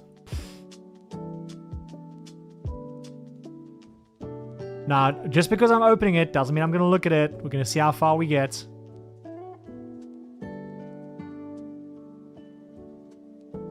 Oh wow, this is a question and a half.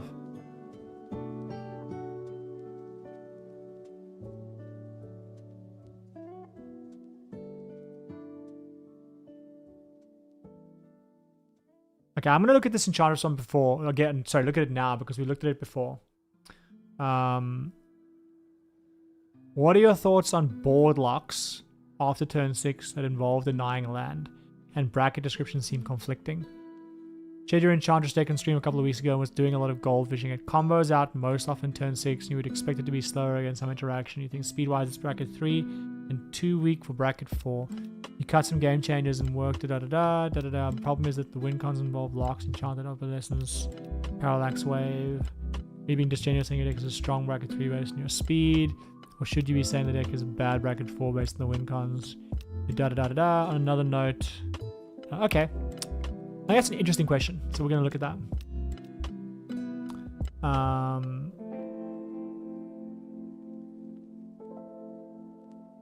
1 second, Dylan. I set up a bot before this, but the bot's not fucking working, so that is a rip. It's fine. If you want to join Discord, here you go. Discord for you, my friend. Okay, so let's go back to this.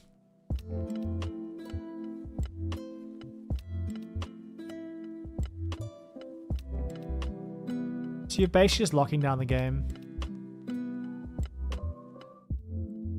Can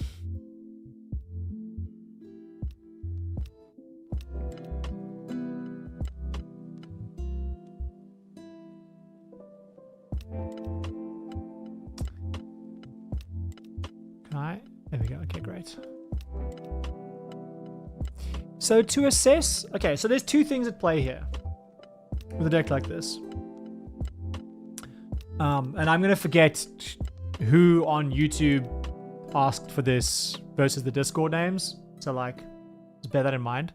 Also, if you're in Discord and your YouTube name is different from your Discord name, it would probably help me in future if your name for the server is the same as your YouTube name. But then you don't have to. It's just like, it makes it easier when I do this because I can go, oh, Bellania asked for this deck. It makes it easier versus whatever it might be, right? So I have two thoughts here. Firstly, so I'm looking at this from the perspective of, is this bracket 4? I'm looking at the cards you are running, and I'm looking at the mana cost of the cards involved. I'm going to talk about win conditions and bracket 3 versus 4 in a second. So your mana curve is not the lowest.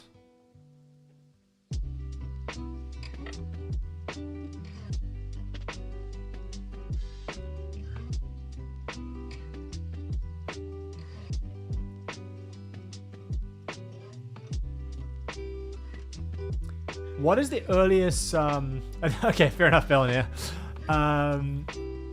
Mavs Boom. What is your earliest turn you can combo out with this? And with which cards?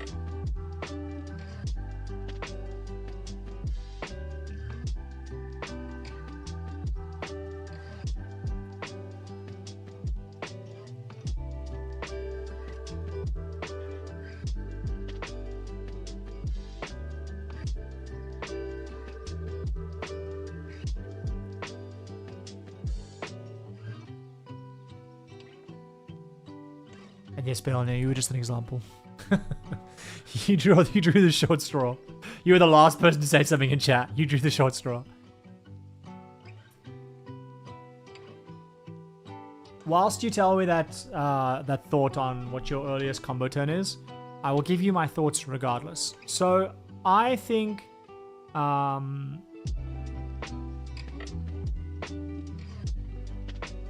this is bracket 3, but you have to communicate. Right? I feel that people do not communicate well enough before their games most of the time. Because to me, I see very little in here that says bracket 4. You don't have enough fast cards. Like, if your deck can combo out on turn 5, semi-reliably, 50% of the time, then it's not a bracket 3 deck. If your deck can occasionally combo out on turn 6, but most of the time it wins on turns 7 and 8, or can win on turns 7 and 8, obviously regarding...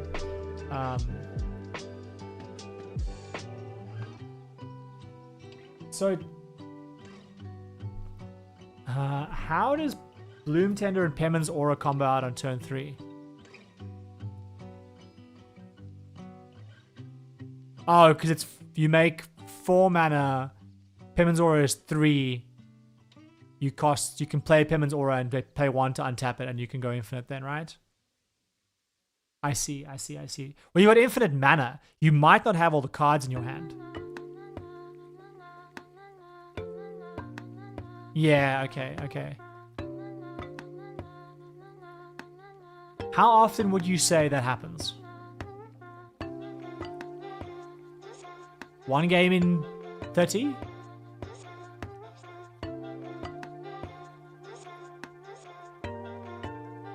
And is Pemon's Aura needed for the rest of your win conditions? Gruffalo, you are welcome to throw it in the list. We'll see how far we get. There are currently 5 decks open. There's a reasonable chance we get through 5 decks. Okay, so my thoughts here are less around the strength of your deck and more around communication. To me, I would say this looks like a bracket 3 deck. However, you have the ability to create infinite mana on turn 3. That's not bracket 3 gameplay in any way, shape, or form. You also have... Do you have enchantment tutors?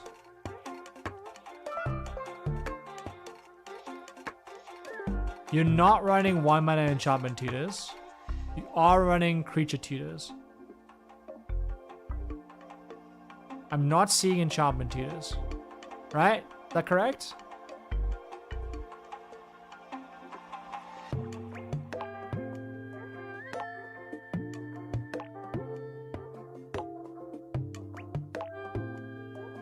So okay, so the reason I bring this up is that I think right now, to me, this looks like a bracket 3 deck, right? That's point number 1. This looks like a bracket 3 deck. Okay, ideally 2 turn Sterling Grove, but those aren't. You can't play those and do them before turn. You'd have to go turn 2 Sterling Grove, turn 3 Bloom Tender, turn 4 Pemmons Aura, or turn 2 Bloom Tender, turn 3 Sterling Grove. So it's like a turn 4, right?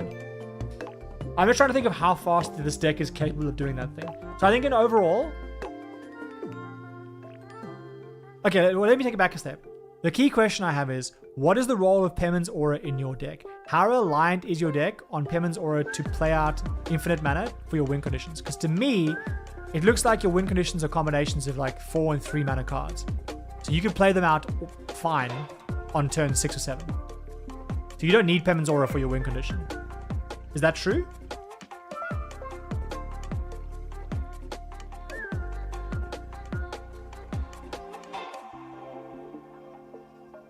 Pemmons Aura seems kind of nice to have. Banger card, but seems nice to have right now.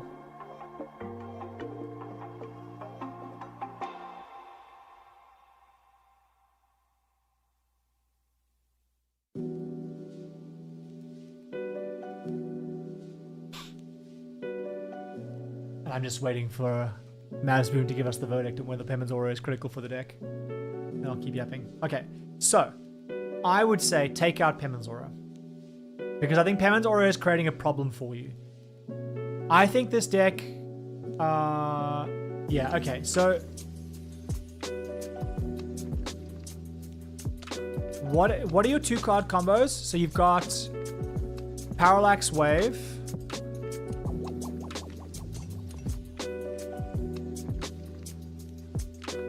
Yeah, remind me what your 2-card combos are. Hey, Voonmore. Because I'm assuming it's like a 3 mana and a 4 mana enchantment, right?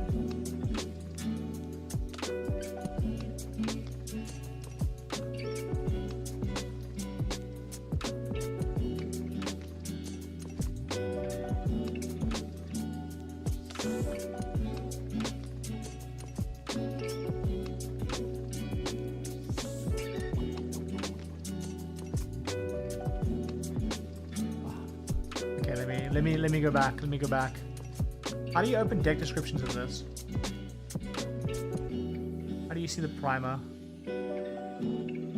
I know it was open and I closed it. Maybe if I reopen it, it'll come back. Okay, nice.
Okay, so I see your conundrum. The first problem you have is your base game strategy is to do mass land destruction, right? That's obviously not. You're gonna have to rule 0 that literally every single time you play this deck in bracket 3. So as long as you're okay with that, I think it's fine, because you casting a so okay, I have 2 thoughts for you. No, I've got many thoughts for you. Fucking hell. I would actually agree that this is a weak bracket 4 deck right now. And I would agree that it's a weak bracket 4 deck because you've got shit like Pemmons Aura, which I think, if you wanted this deck to be bracket 3, you need to take a Pemmons Aura, firstly. You can't have an infinite mana combo available to you on turn 3. It's not bracket 3. It's too high. Too fast, it's too quick. Secondly, Your game plan is mass land destruction. And while you could set up you could talk to the pod and say, hey guys, my win condition is not by taking your life to 0. It's by you having no permanence. That's my win condition. It doesn't happen on turn 3. It doesn't happen on turn 4. But that's my win condition. The problem I foresee here is that you have ramp, turn 1 ramp, right? You could reliably go turn 4 enchanted evening, turn 5 win condition, unless someone stops it. That's too fast for bracket 3. It's just way too fast. And that seems pretty reliable. Yeah, under opinion, not wrong. So I think your options here are, you've unfortunately chosen an archetype that is just not viable in bracket 3, right? Mass land destruction. You could rule 0 it every time you play, but then you'd have to make sure that you can't do that before turn 7. People are going to be real mad if you mass land destruction them, lock them out of the game on turn 5 or 6. Understandably so. It's a strategy that's not allowed in the bracket. You've asked them if it's okay, and then you've nuked them out of the game before they're ready to lose the game. So you're doing a lot of caveats there. You're going, guys, can I play my deck? It does mass land destruction, but it's okay. Also, I might kill you 2 turns earlier than you're expecting. That's probably not going to get you any friends.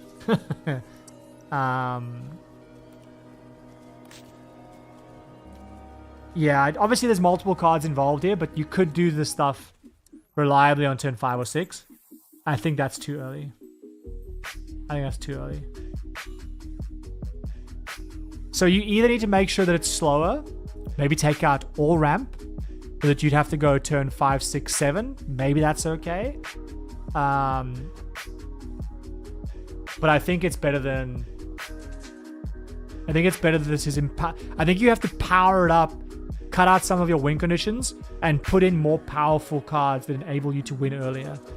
Like, play bracket 4, but play the Pemmons Oro combo as like a core part of your deck, and have Enlightened Tutor that gets you that on turn 1. And have Creature Tutors like Worldly Tutor that gets you your Bloom Tender on turn 1 as well. So that you can set up combo hands that you could do this game plan reliably on turn 4 or 5. That's my... Yeah, so... I think that... Yeah, that's too early. So I have that problem with my Vincent deck, right? Where I am trying to win the game on turn 5 or 6. 5 is like Magical Fairyland. It's likely turn 6 is like the earliest I can win the game. Mr. Freezy Breezy. I sometimes do some quick deck advice at the end of my streams. There is a link, if you want to, in my Discord, in the general Magic channel, there is a thread called Lottery. You're welcome to pop a deck in there. I might not get to it, but you can, if you want some advice, quick advice. Like, I'm not going to do full deck reviews, but I'm just doing like key problem advice. So I think that a lock is an okay to win the game in bracket 3, because whether someone's killing everyone because with their life total, or someone's killing everyone by locking them out of the game, as long as people know what's coming, it's probably fine. People don't like getting locked out of the game when they don't know it's coming though. So yeah, I think what you should do with this deck is make it bracket 4, cut out the fat, cut out part of the win conditions you don't need. It's a bit like when I was building my Witherbloom deck. I had to cut out like 3 or 4 different win lines. Keep the core win lines, make your deck better at doing them faster, and make this a good bracket 4 deck, rather than jumping through hoops to try and make this work in bracket 3, where your core game plan is already a problem, and you're telling me you can do it faster than what the bracket allows. That's... The long story short here is, you've asked me a question. You already knew the answer to this question. You just didn't want to hear the answer. Which is how I think most of us are most of the time. When we have something we like and we want to do, we know the reality, but we ask anyway because we're hoping we're going to hear a different answer. We're hoping the internet man's going to say, no, this is fine. But I think, yeah, there are some crimes being committed here. If you're playing this with your friends that you know well, and it's a powerful bracket 3 pod, and you've told that they're fine with being locked out of the game, I would still take out Pemon's Aura, but I think you could justify running the deck. If you're going to try and take this to LGSs and stuff, though, yeah, make it a good bracket 4 deck. That is my advice for you, my friend.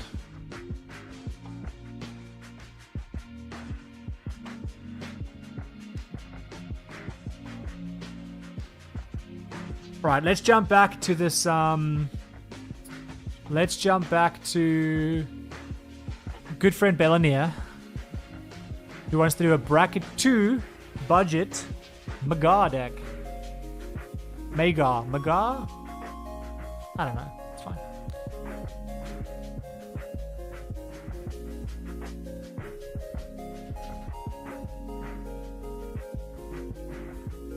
I like how your budget $100 decks are also $168. MTG Finance.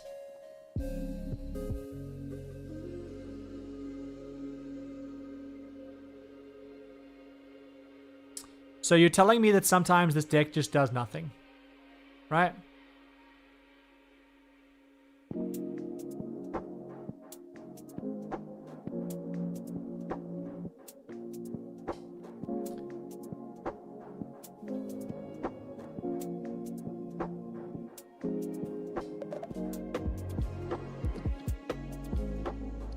Okay.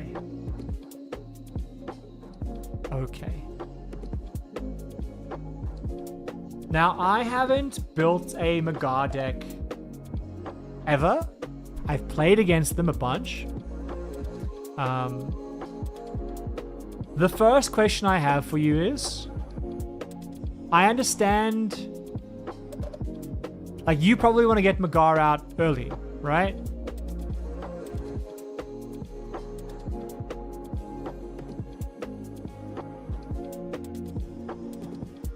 Last Scribe, what do you mean? You posted a chat message like a minute ago. I'm looking at a deck right now. Yes, I read chat. Read chat all the time. But also hello.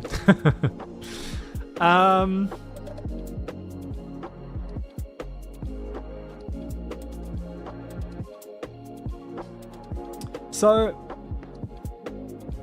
let me take it back a step. Why are you running 2 and 3 cost ramp in a Magar deck? Oh, that's fine, Lost Scribe. Don't worry about it. I know there's probably like 4 viewers on Twitch right now, which is probably why you thought that.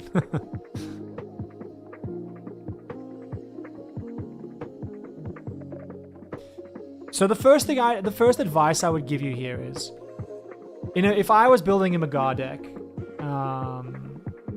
if I was building a Magar deck, I would, if I'm ramping, which I probably would, I would be focusing on ramp that allows me to get Magar in play earlier. So this is a budget deck, so you can't run stuff like Ragavan, but Sol Ring, good. Things like, what's the treasure, the 1-mana treasure creator? Like you can run, there's lots of things that you can make mana for cheap. So for example, let me just go here 1 second. Scryfall. There is Skirk Prospector.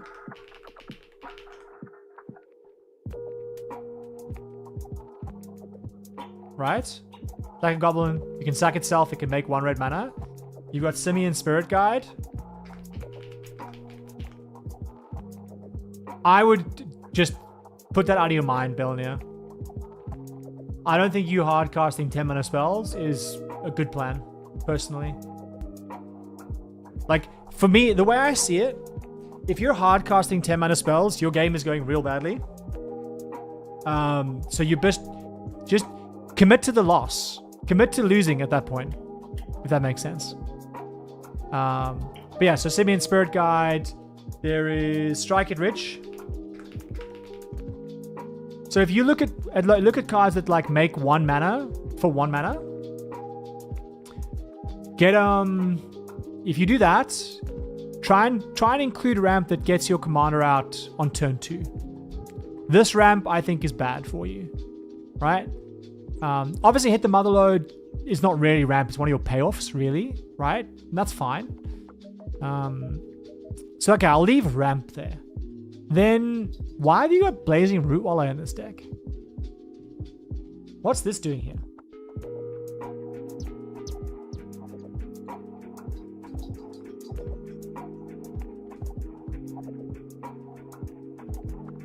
You want to get stuff into the graveyard, right?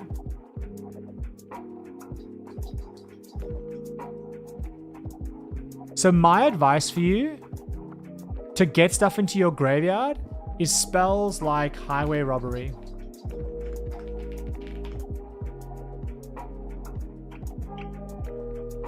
Yeah, Dark Ritual. Great suggestion, Andre. So, I mean, this is Highway Robbery is just the classic of thrill of possibility. So there's tons of cards like this. If you can search for in black, you can search for discard draw. Literally go into Scryfall and you go. There's better ways of doing this. There's tags and all kinds of shit, but just for the ease of use here, you can go discard, draw, and you sort by mana value, and you will get all of these.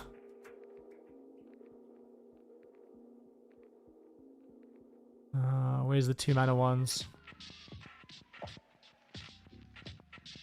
There you go. Cathartic Reunion, Demand Answers, Fear of Missing Out, etc., etc., etc. There's tons here. I'll come back to your point about discarding your hand in a second. Grab the prize, Highway Robbery.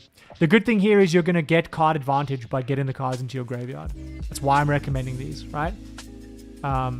What spells are causing you to discard your hand? Is it Wheels?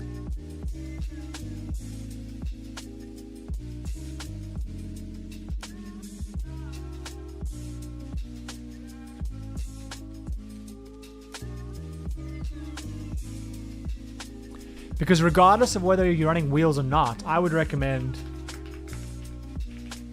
Now, I'm not going to scroll through and find all the wheels for you, but running the cheap wheels, things like... Again, I say cheap, this is $7, but Wheel of Misfortune, some wheel spells are not a bad idea. You could probably... There's probably a Scryfall tag for...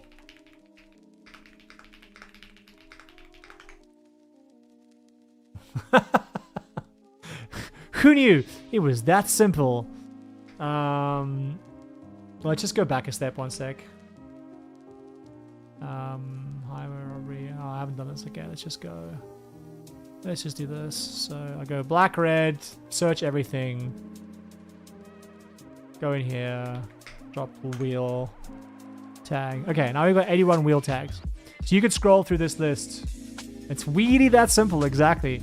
You can scroll through this list. Now, obviously, there's a bunch of shit in here that we don't really care about. But in here, there will be some wheels.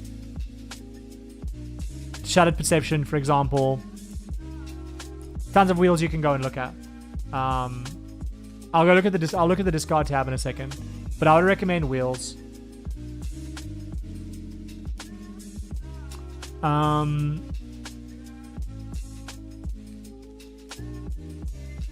You've got Raphael's technique, which is nice. Okay, so you've got some wheels already. So I would say focus on... If you are getting stuff flashback from your graveyard, or you're going to be trying to recur stuff from your graveyard, you're better off... what is Blazing Rootwaller doing for your game plan? There's a reason why I call it out. Yes, you can cast it for free, but once you've cast it for free, what's the impact it's having on the game? Nothing. It's maybe a 3-might creature. A 3-power creature, sorry. I've been playing Riftbound, my brain is still thinking in might. Yeah, I would say I don't think this is of relevance in your deck, because really your recurred instants and sorceries are the payoff for your deck, right? That's how you're going to be generating value and win conditions. Do you run Blood for the Blood Guard in this? Probably a good ad if you don't. Blood Guard.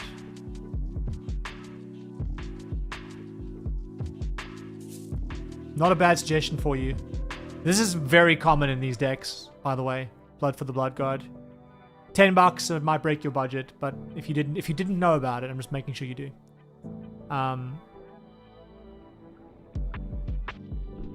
So I think that the key things I would say to you so far is take out cards that aren't aligned with your core game plan.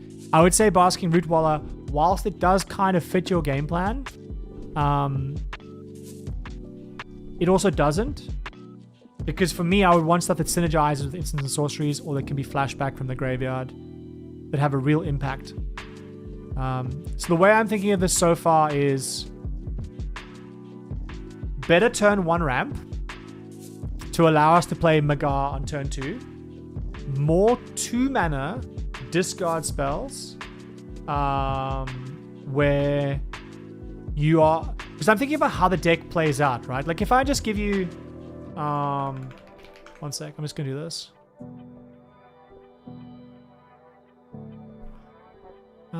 Presentation. So like, we want to go...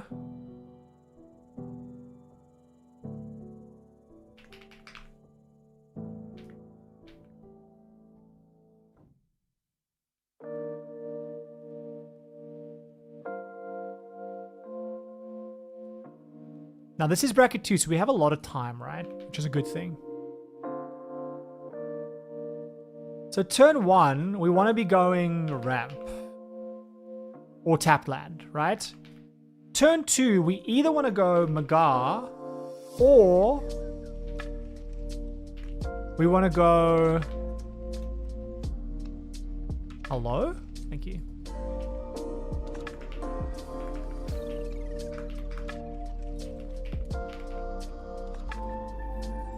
Right? Because this is now setting us up for a good Magar, right? Because I think the issue you're having is your deck is inconsistent, right? Sometimes it does nothing. So you want a reliable game plan. So I yap about this a lot, but like, think about both the end game state you're trying to get to, but then how you get there reliably. For me, I can imagine a problem in your deck is not having good enough cards in your graveyard early. I saw you have Burning Inquiry, which is good, but like, that's fine. You can play that on turn 2, but Throw Possibility is great because it's not negative card advantage, right? Then turn 3, you can either play Magar, or you can now activate Magar. And I'm saying some of this whilst only half having looked at the deck, so some of this might contradict stuff you already have, or agree with stuff you already have, and that's fine. I'm just trying to come at this with my own thought process. Shadow of the Goblin is great. Great card. So now we're opened up where we can now activate Magar on turn 3. Now, we need ways to make sure that, what's the word I'm looking for? We need to make our shit hard to block. Evasion. You need to work evasion into your game plan. I would also say...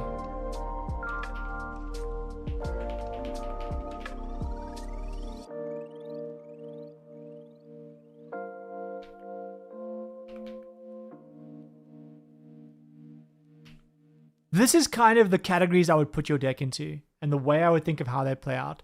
Turn 1, ramp, or nothing, or a tap land. Turn 2, Magar or Thrill of Possibility. So you always have a good turn 2 play, right? That you want to be doing. And the Thrill of Possibility will get a card in your graveyard, because you want card selection, not just to dump your whole hand, ideally. Sometimes there's good stuff in your hand. Then turn 3, you want to either play Magar or activate Magar. And turn 4, you want evasion or protection. I'm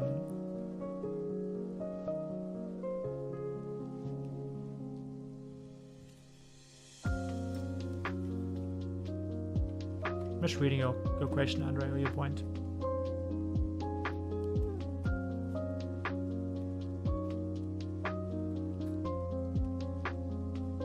Turn 2 Magar is not critical, but I think it's also not bad. Because I think that the deck is going to be quite slow if it's Magar turn 3, try and do something on turn... Like, I only think we're going to have like 5 or 6 turn 1 ramp spells anyway. So I think it's neither here nor there. I think you could make an argument for running no ramp at all and just going like this.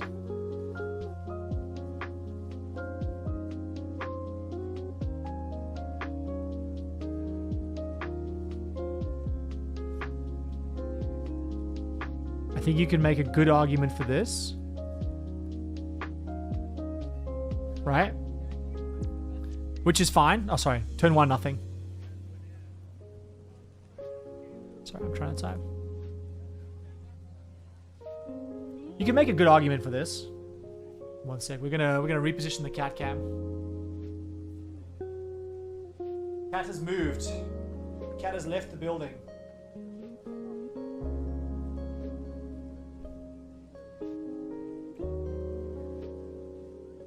Move. Position this.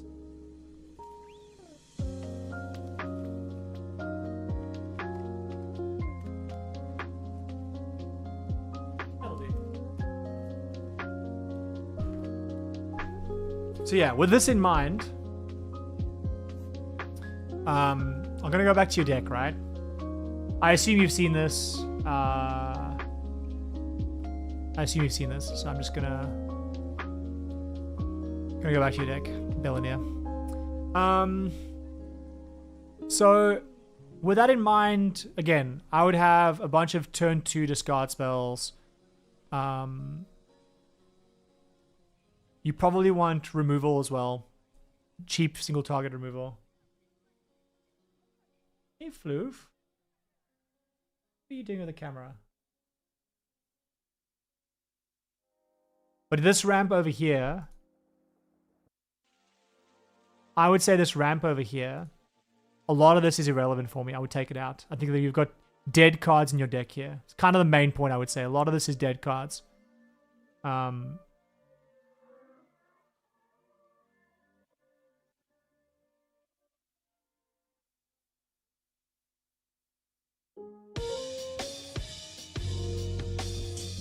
Getting cat sniffs. Okay, so I'll leave that where it is. I think if you're going to run ramp, you're going to go back to your tower. You can go. You're going to lie down. What do you want to do? You want to lie down? Yeah, I mean I think that's part of the issue, right? Whenever one doesn't have a clear idea of what you want to do, that's when things go wrong. So yeah, you can decide. You can decide. Oh, it's tracking him. This cheeky fucking camera. Tracking him. Ooh.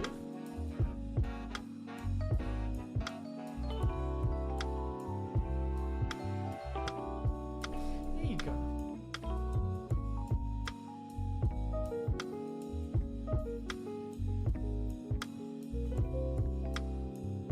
Okay, so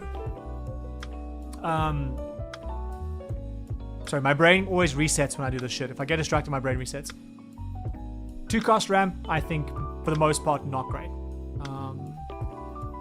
This is a hot take. If I did more thought about it, maybe I'd change. I think 3-mana ramp, definitely bad. 2-mana ramp, probably also bad. I'd probably say just, you don't want it. I'd rather focus on doing good stuff before we cast our commander than ramping into him. Then you need to have a decent... Cat, what are you doing?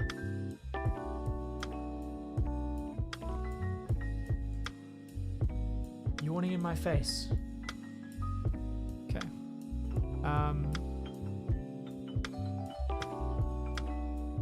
I think you need to structure your payoffs more into... So firstly, I would not run Fire Tempest.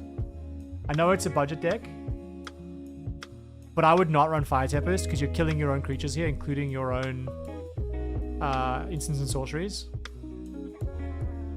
So I wouldn't do that.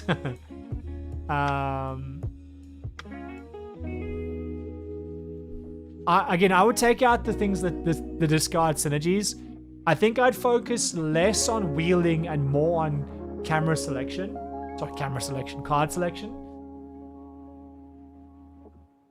So I'm throwing out lots of random thoughts here. You're just gonna have to use the ones that stick around. Obviously, this will be a VOD on YouTube, so you can watch it later, right? So that's good. You can come back to this and get the advice. But I would take out recycle a discard on a card.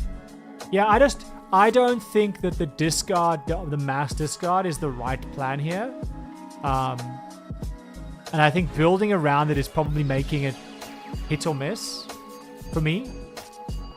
Because I'm like, Archfiend of Ifnir, great, but you now have to have wheels to make it work, right?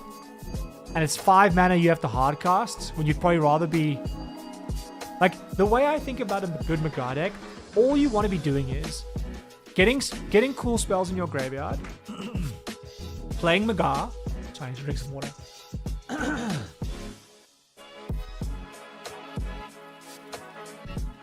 Yes, in Garruk's Wake, which he has, is great. But like, so...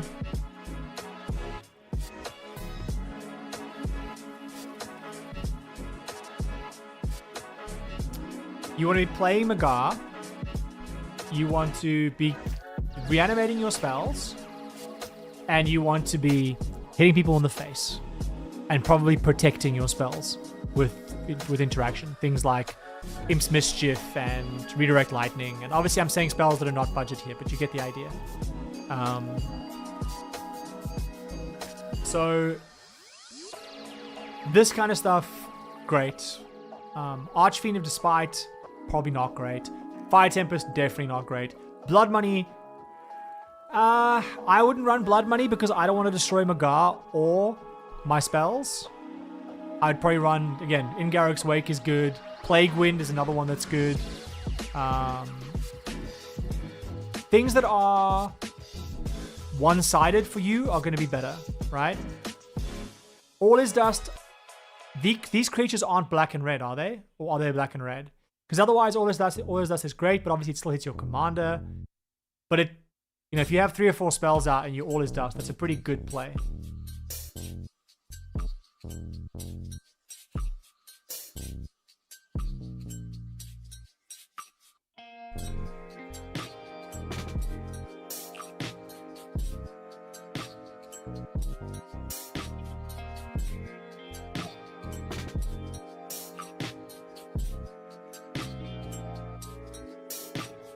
We thought this was a Magic stream. Cat stream.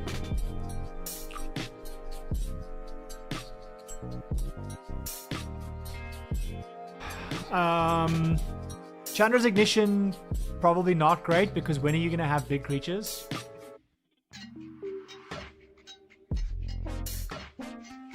Profane Transfusion, like great card. I think very interesting.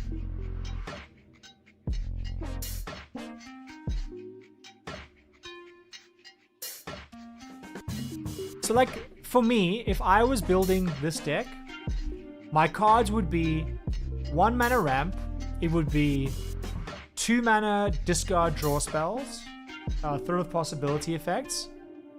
It would be some cheap removal spells, things like Terminate. It would be cheap protection spells, things like Redirect Lightning. When I say cheap, I just mean mana value wise. Redirect Lightning, Swiftfoot Boots, Lightning Greaves, stuff like that. I would be then focused on big payoff spells. Because basically all I want to do, get spell in graveyard, reanimate spell, give some evasion, ideally. So you've got your commander, you've got your discard spells, you've got your... you might not even need ramp, to be honest, but you've got your removal, you've got your protection, you've got ideally some way of giving menace or evasion, and then you just have big payoffs. And your big payoffs should do things like wipe your opponent's boards one-sided, draw you a lot of cards, and then have ways to end the game. And ways to end the game could be stuff like Din of the Fire Herd, or it could be stuff like Searing Wind, or it could be Urza's Rage. Urza's Rage needs kicker, so Searing Wind is better. But that's how I would think about this deck. I would reliably want Magar in play, already have a spell in the graveyard, that way you can reanimate. Then you want a way to protect your creature, a way to give it evasion, and a way to remove some opponent's stuff. But your removal can just be your big power spells. I don't think you need targeted removal much. It's more protection and evasion.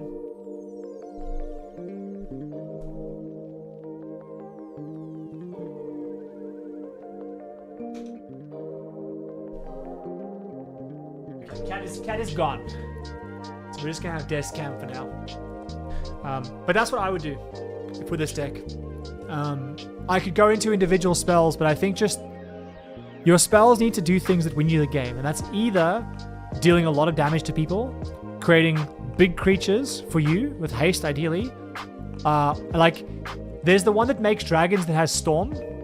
I have that in the deck that I made, the Scarlet deck, Scarlet Witch deck.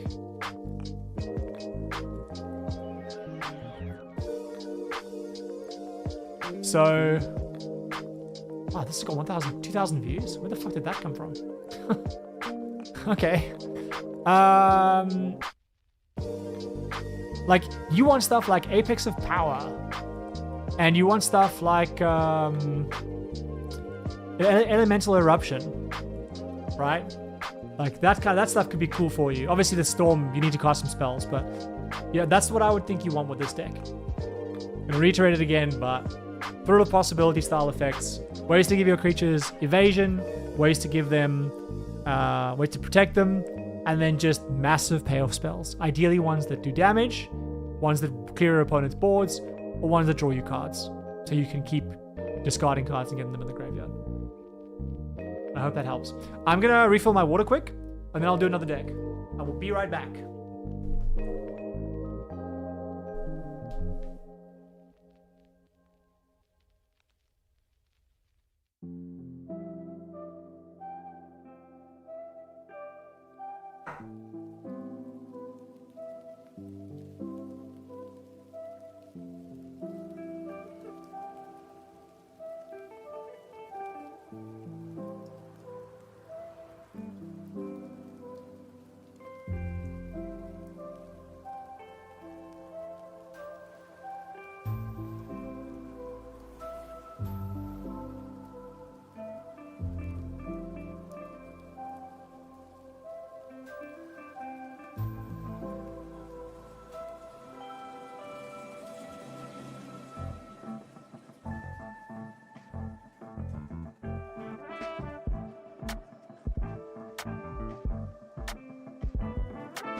Yeah, Billy, yeah, I hope that helped.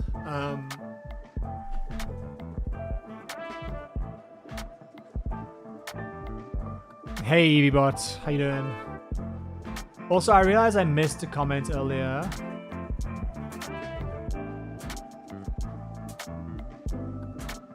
Where was it? Joshua, I missed this earlier, by the way. I saw it and I was like, okay, I'll come back to this. But yeah, maybe I might do that. Maybe my streams will become deck support.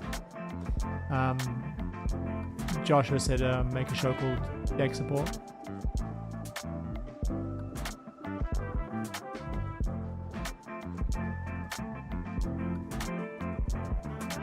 Gruffalo, I'll have a look in a little bit. Okay. I'm going to leave this one here, Belia, because I think that gives you a lot to think about.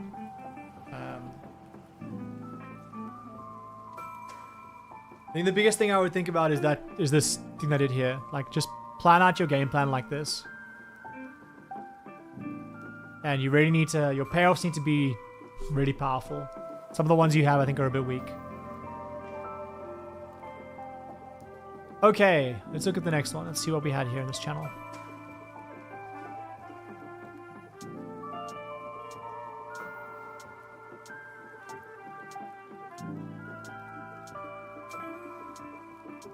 So, Dangu, if you're still here,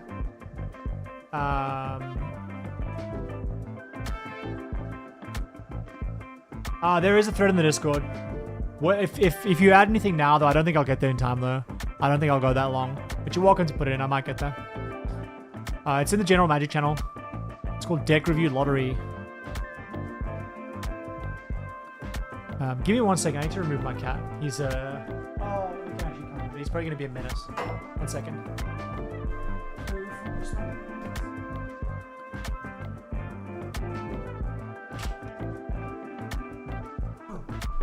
Come sit here. Come sit here and look at the people. Entertain the people. Stop screaming at me. Lie down. Lie down.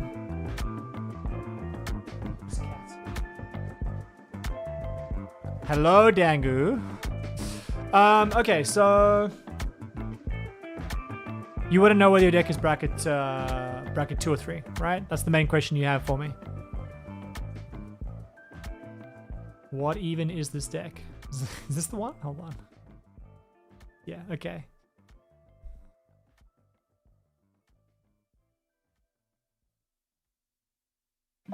You paste a short description. Yeah, no, I saw this. I saw this. All good. Surveil it. I love Matoya.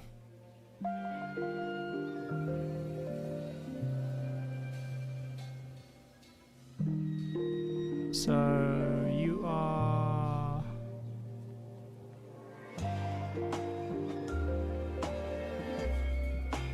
like a sheen of 1,000 faces.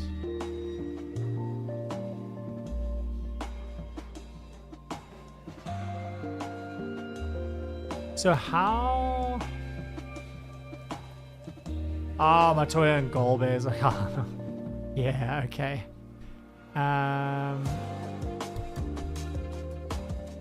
Sorry, my cat is trying to make my life hard.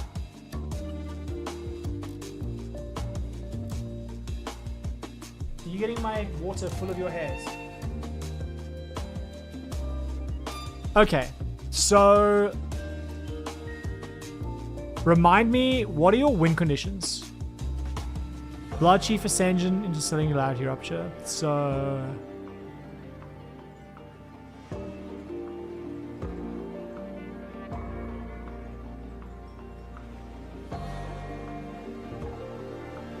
I see. So you're just milling and having people take a lot of damage.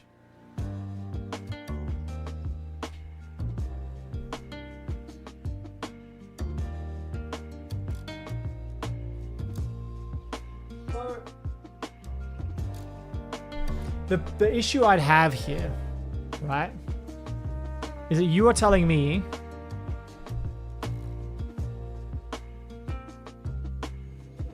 you can't decide whether it's bracket 2 or 3 since your winning turn can range from 6 to 8. All of those are within the bracket 3 range. So like, if your question to me is this bracket 2 or 3 because I win from turn to 6 to 8, then it's bracket 3.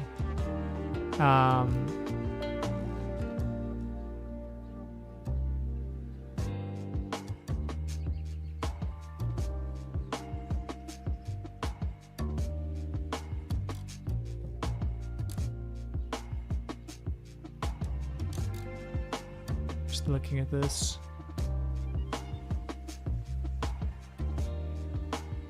Like, there's nothing here that screams bracket 3. However, if you're telling me your deck can reliably win on turn 6 to 8, then it is bracket 3.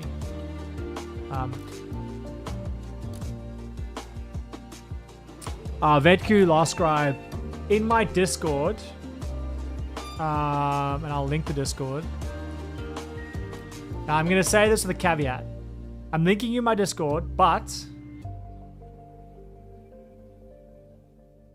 I don't know if I'll get to any more decks that I added today, because I've probably got like a half an hour left maximum to stream. And hello Hegeman Hooligan. And I've got a few more decks to get through before I end the stream, so we'll see how far I get, but you're welcome to add them. It is the lottery after all. Do I have any recommendations for you? I mean, this seems like a pretty soundly built deck. I think I would say if you're winning reliably by turn, if you're winning reliably by turn 6 to 8, that's cat. Loof, can you just settle down? I can stop moving the camera about chasing you. I just want to lie down.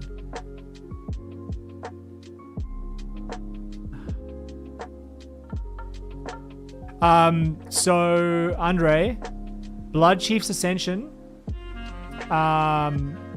assuming you play it early, and again, it depends on how fast you get it.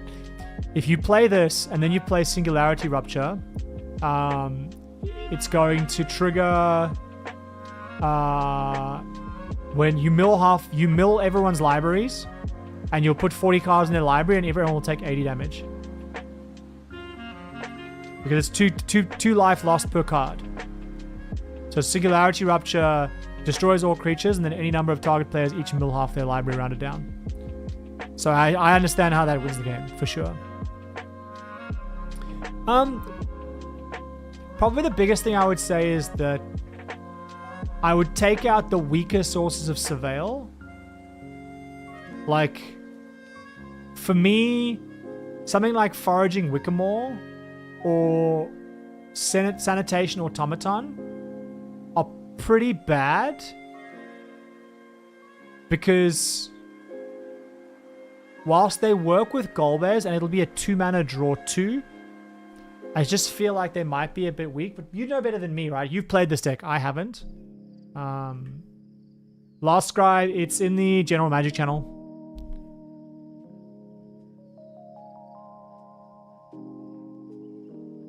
But looking at it quickly, and again, like, how much time I have in the General Magic channel, Last Scribe.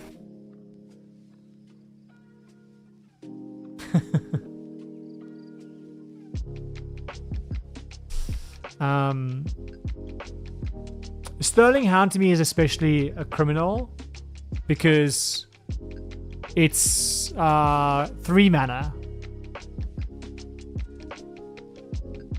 All good.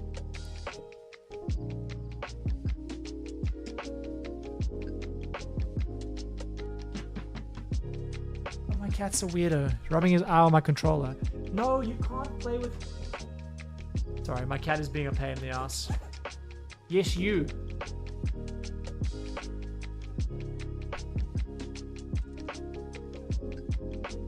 Yeah, fair enough. And I think, honestly, I don't have major feedback on this deck. Like, I see what you're doing. You're trying to get Golbez into play early, and you're trying to get Matoya into play early. My only question would be for you, how are you getting them reliably? Do you have tutors?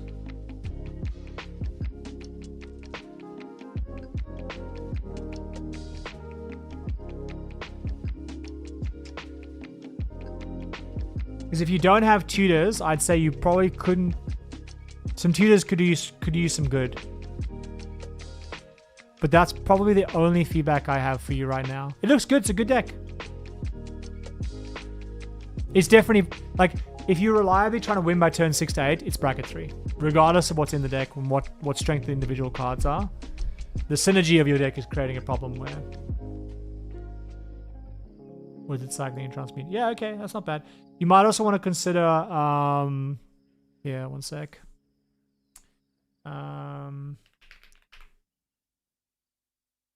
There's a card that you can consider called...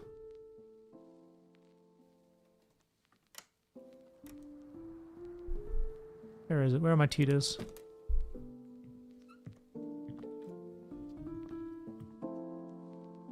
Limdol's Vault. You can consider that one as well.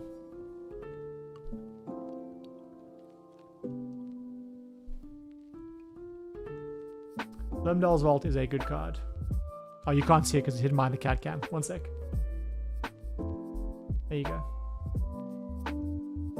Potentially a great card for you.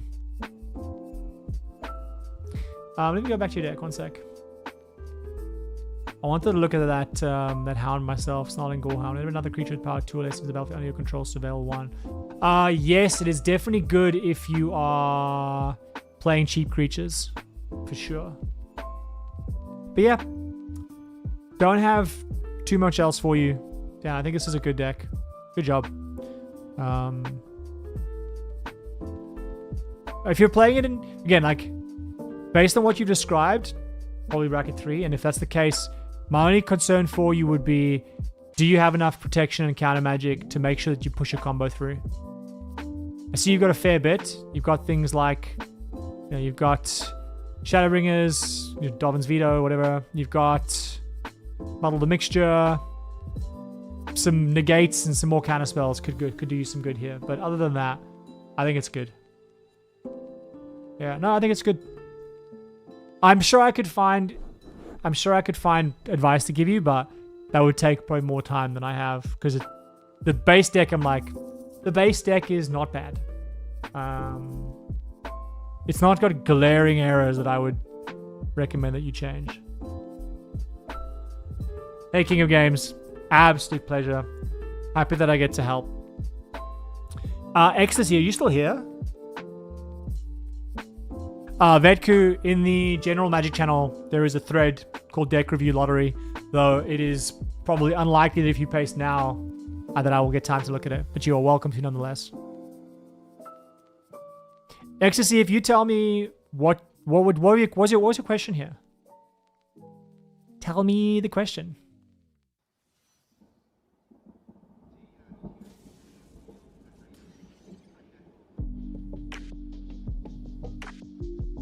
TC toilets. What the fuck? Kins, looking to make a deck more consistent overall. Power level's fine. You want to cut some superfluous cards. And also make sure you have enough interaction for this deck to run well.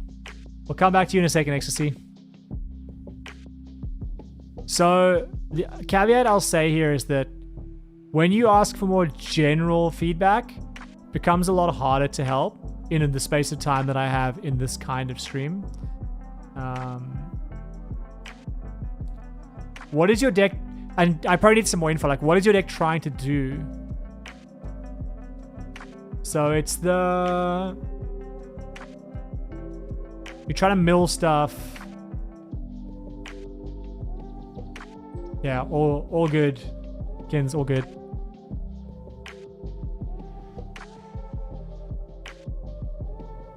Like, is your strategy to go wide and to create lots of zombies and then pump up the zombies? Oh, it's a pleasure, Dangu. Sorry I couldn't be more help. Be more help. I think it's a good deck. Again, I could give you more insight if I really dug into it, but I think at the base level, it's probably good. I would just say power it up a little bit and run it in bracket 3. Go wide, okay. So two things. Firstly, I highly recommend, if you don't do this already... yeah, we've got some stuff. Okay, it's semi-tagged. Nice. I was going to say, make sure your stuff is tagged. Makes it a lot easier for me to review stuff.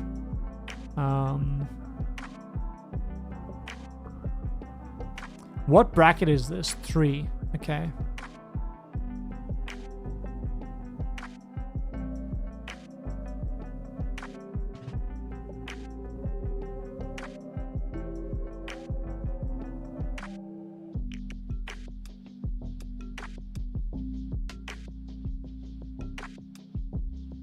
Low bracket 3, no influence of game changes. Yeah, okay, all good.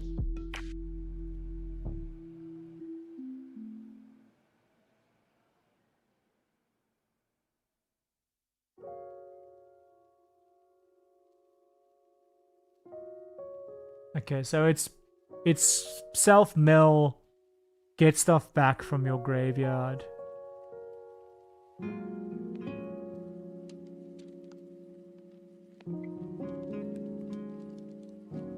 God, I love White to the Reliquary. So dumb. Why the fuck did they make this card? I love it.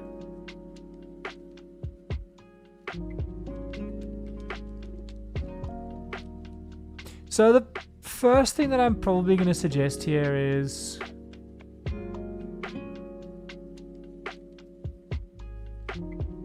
a lot of your 2-mana stuff is engine pieces, right? Milling stuff, that's good.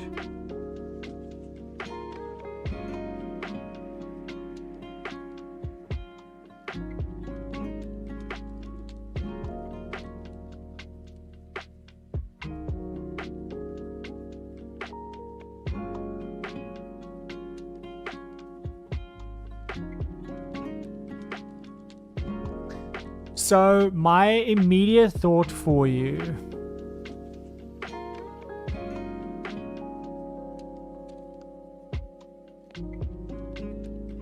this is probably the main input I have for you here.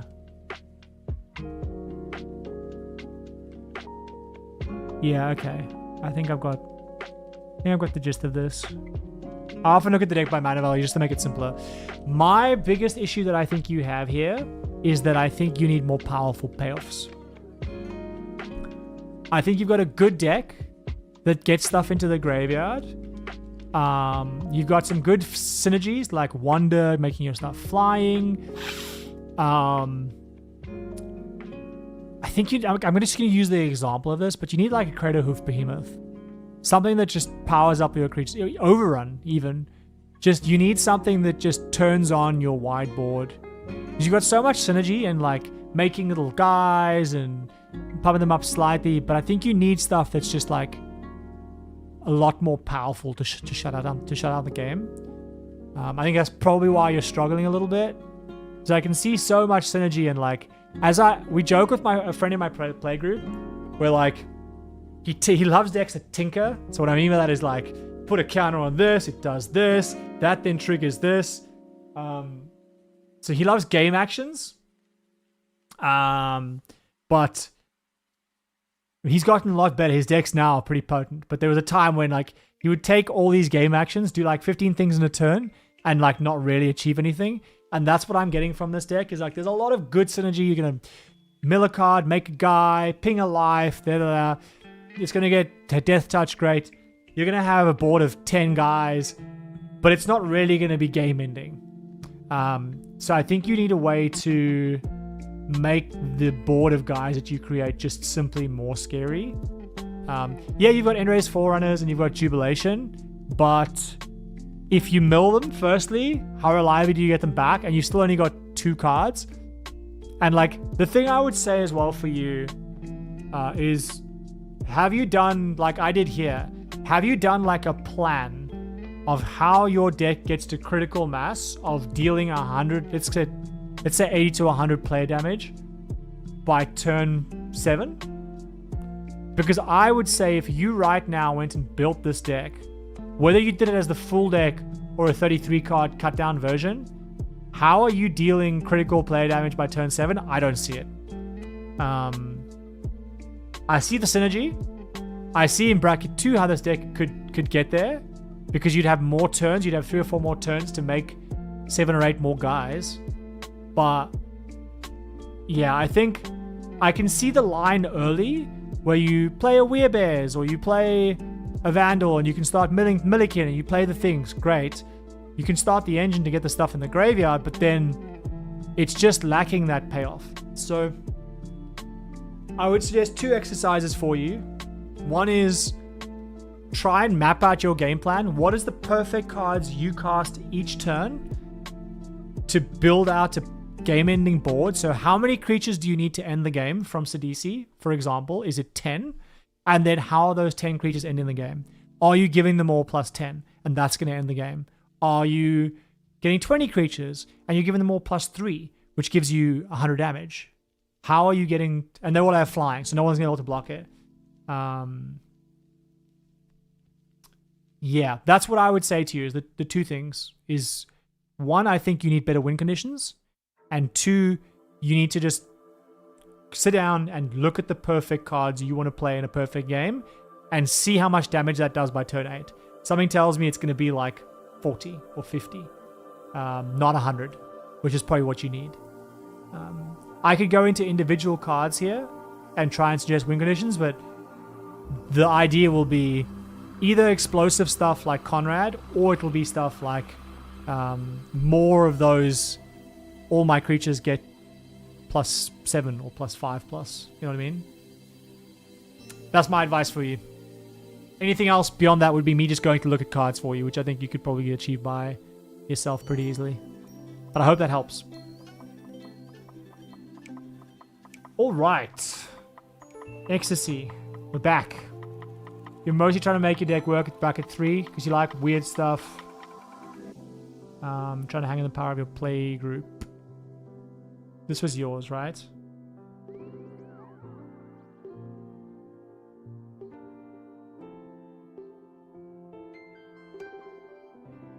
So, similar question for you.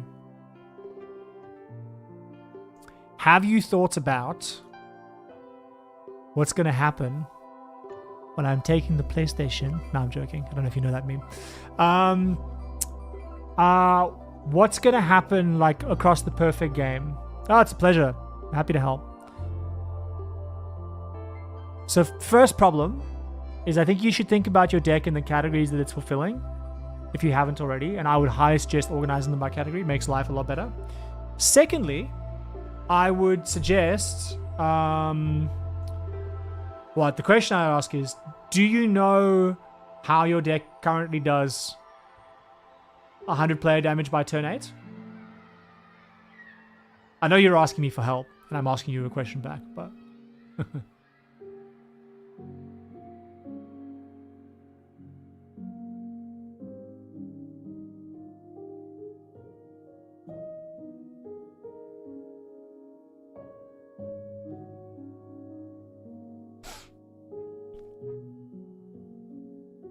But yeah, the two things that I would think about first here, Ecstasy, given you want it to be more powerful, is how are you scoring 100 play damage? And similar feedback, right?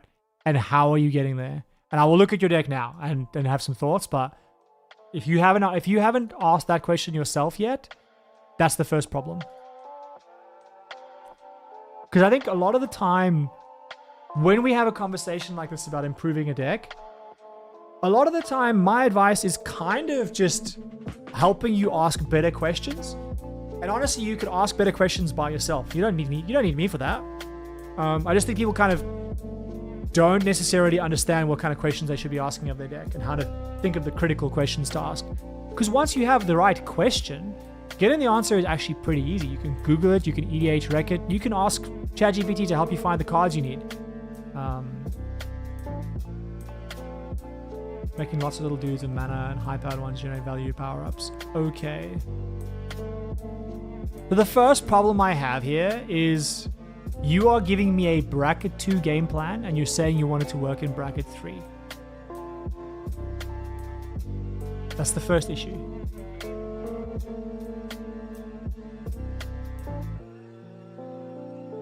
And if you don't know what I mean by that, let me know.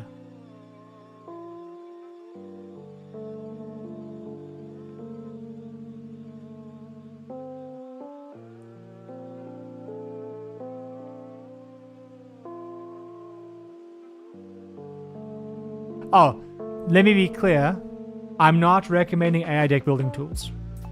Let me be super clear. I am not recommending AI deck building tools. I think some of them are okay. I think that Rebel is working on one. Rebel Lily is working on one that I think has maybe some potential. But I think the problem that I have with AI deck building tools is that it's not asking the right questions. If you go to an AI model with the right question, then it can give great cards. My Witherbloom deck, was it the Witherbloom deck? I think it was the Witherbloom deck. I found cards I just couldn't find otherwise. No, sorry, it wasn't Witherbloom. It was the Eldrazi combo deck that I built for bracket 4. If you know what you're looking for, and you ask it for more of that, it's very good at giving you more of what you already asked for. Finding things that are the same. If you don't know what you're looking for, it's terrible. Because if you're asking it for advice, it's going to give you EDH rec level advice. The average, it's not going to give you specifics. If you have, and this is my whole point, if you are asking the right questions, either of yourself or your deck, or you're asking ChatGPT for help, if you ask the right question, you can get a very good answer. But it's about how good the questions are that you're asking and not about the tool itself. Or about your deck itself, if you have to ask the right questions. So, again, I'm not trying to hard sell anybody using AI. I'm just saying this. If you don't know, if you know, let's say, for example, I want a combo with this card that does this, and I'm looking for cards, you could probably find the stuff you're looking for. And I found stuff that I could not find through Commander Spellbook or EDH Rec's combo page or Reddit. I couldn't find stuff. So it has value, but again, it's all about the question. So if it doesn't work, Last Scribe, I'm going to say you didn't ask questions that are good enough. So let's go back to your deck ecstasy, because this was not a conversation about how to use AI to build decks. That's for sure. I can see some potential here. For example, playing a Galta, sacrificing with Jared Golgari Lichlord, or sacrificing a giant, playing Galta, sacrificing Jared Golgari Lichlord. But then, like, that's 12 damage, right? How are you doing that again? Are you recurring the Galta? Or you sacrifice, like, I just think that the first layer here is decent. I can see some ideas, but how are you doing that reliably? How are you doing that like one after the other? That's probably the issue I have here. Is it looks like you've got, like, I can see Essence Harvest, but in bracket 3, an Essence Harvest off of a Yargle and Multani is not going to win the game, right? It's going to win a third of the game. So like what you're saying here, you could play more into high power creatures and draw a lot of cards and play combos to win. Maybe, yeah. Like if your goal is to... Okay, so if your goal is play good ramp creatures like Selvala or Phonetic Aronas, great. Step 1, I agree with your game plan. If your plan is then to play big creatures and utilize those creatures to win the game, great. I think that's a great plan. But now I would say you need to go and look at how that actually plays out. So for example, if you're playing Fnatic of Ronas, let's say you play Yargle and Multani. People are going to block that with a 1-1, right? Not scary. Are you giving it evasion or trample? If you are, is it an ongoing source of evasion or trample, or is it a once-off? Because if it's a once-off, like Overwhelming Stampede, right? You can maybe now kill one person. How are you killing the other two people? So do you have enough? Because you have to draw maybe 3 examples of Overwhelming Stampede, right? Let's say it's an Essence Harvest and Overwhelming Stampede. You're going to go, I'm going to play Yargle and Multani, then I'm going to Overwhelming Stampede the next turn, and after that combat where it doesn't die, I'm going to use Essence Harvest to kill someone else. But now you have to make sure that you draw both Overwhelming Stampede and you draw Essence Harvest. So you need a Yargle and Multani, and you need 3 payoffs of Yargle and Multani. To draw the 3 payoffs, you probably need, without card draw, 18 versions of that card, 15 versions of that card in your deck to draw 3 by turn 6 or 7. Maybe more. Or you need to have a lot of card draw. So you have to then plan for the card draw.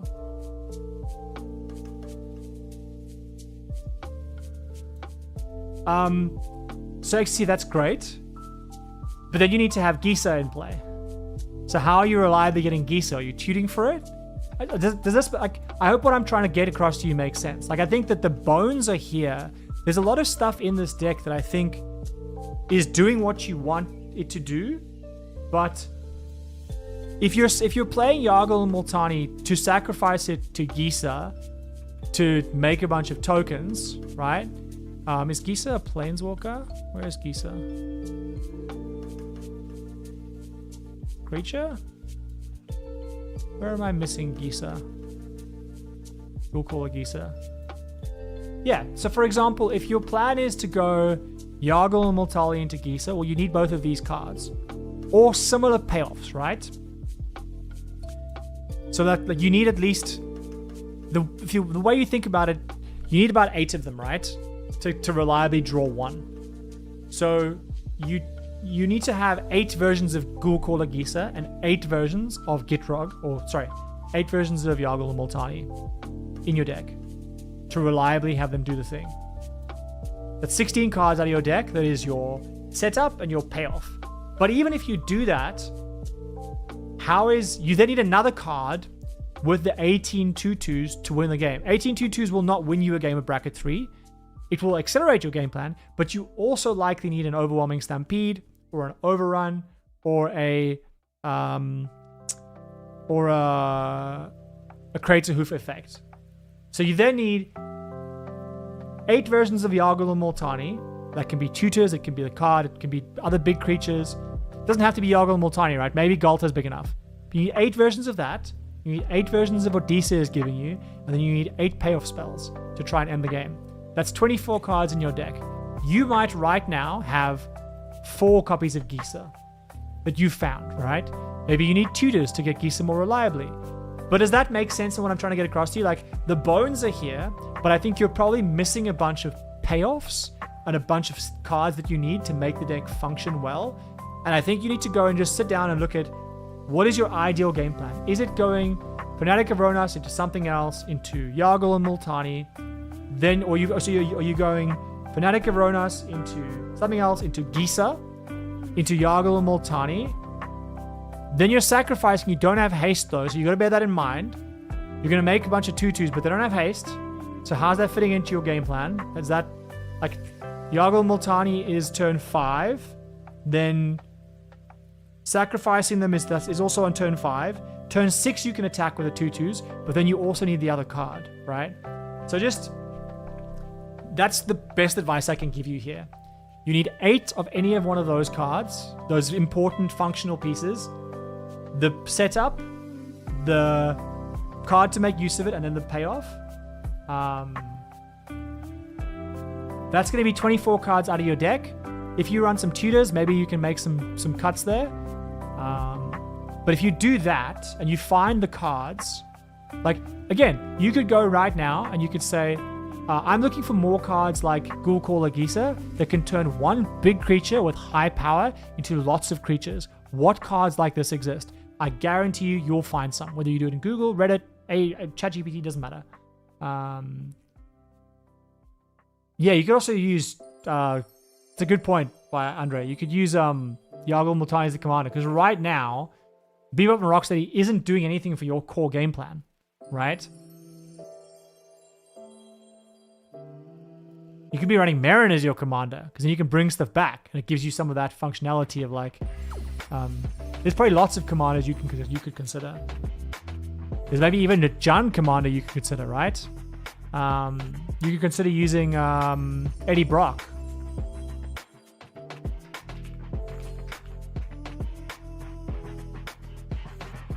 Venom. So you could use Venom Lethal Protector even as your commander. Right? Could be a better commander for you. So, yeah. Gonna sum it up again. Think of your ideal game plan. And to me, that means you want at least 8 cards that are like Yargle and Multani. You want at least 8 cards that are like Gisa. And you want at least 8 cards that are like Overwhelming Stampede. Or you need to work a lot of card draw into that.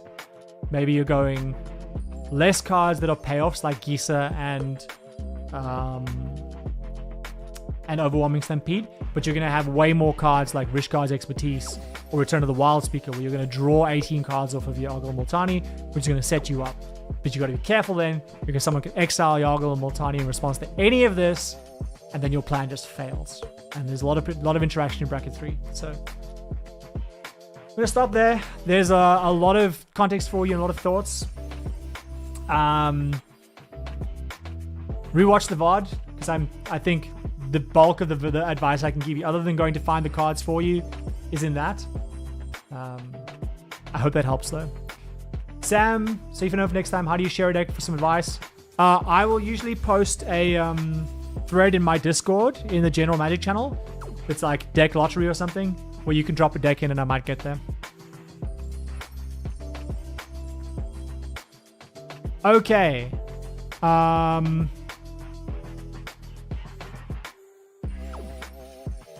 I am going to stop on this one because my lunch has just arrived. I need to get it before someone steals it. I'm going to do one more deck and then we're going to call it a day. I'm going to look at the Kuja deck, partly because I love Kuja, but also because it was posted first.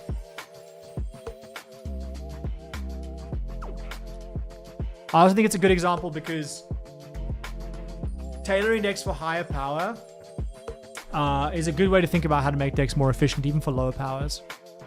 Okay. Are you still here before I review your deck? Beep boop. You still kicking around?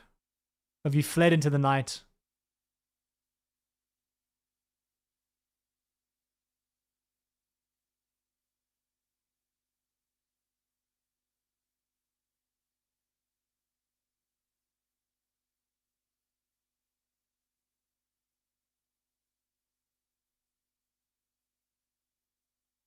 No, my music's died.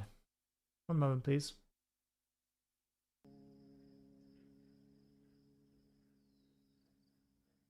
Okay, we're gonna have a quick look at this regardless. Beep boop. I imagine you'll see the VOD if you miss it now. So the main question is here that this wants to be a bracket 4 deck, but it wants to make it faster. Kuja, if you don't know, makes us wizards that ping opponents at the end of each turn, and if we control 4 or more wizards, we transform Kuja. And then, if ever a wizard control deals damage to a permanent or player, it deals double that damage instead. This is a very powerful commander. Okay. First issue. I think spells like Dire Sight are way too slow for bracket 4. Unless you have a synergy that's all about surveilling, like you're running bracket 4 Golbez, maybe. But I think a 3 mana draw 2 cards, obviously you get to surveil 2, so it's technically scry 2, draw 2, is way too slow in bracket 3. Unless we're generating lots of mana, I think this card just has to go. Dire Sight's too slow. Similarly, I think Harnesser of Storms is too slow. And it's too weak because it only allows us to get impulse draw once per turn. Like, I don't know how many people here play bracket 4, but the decks need to be explosive because really people will often try and win from anywhere from turn 3. Definitely turn 4 and turn 5. So like, oh, give me 1 second.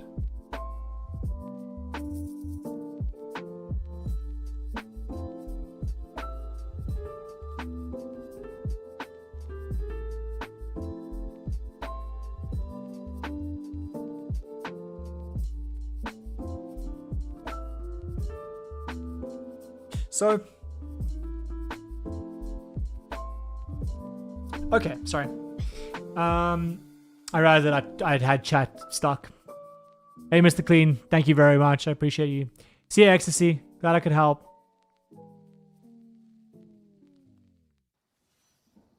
And yeah, I'm in the daytime.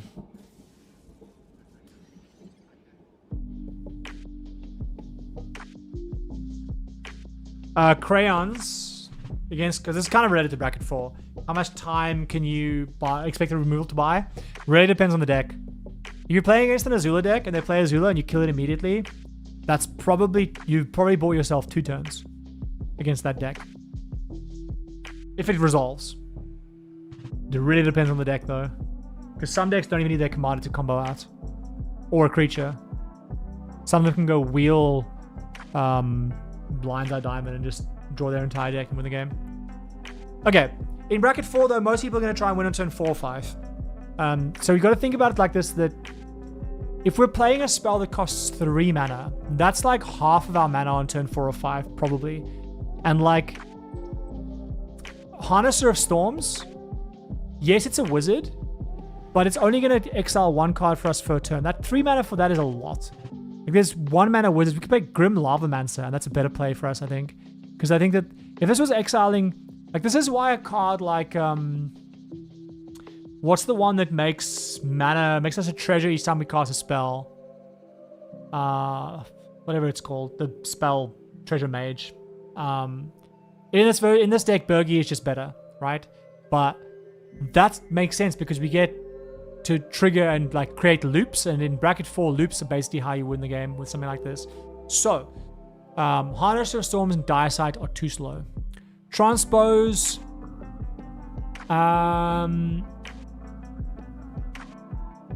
It's not the worst because it does create us a wizard, but it's borderline.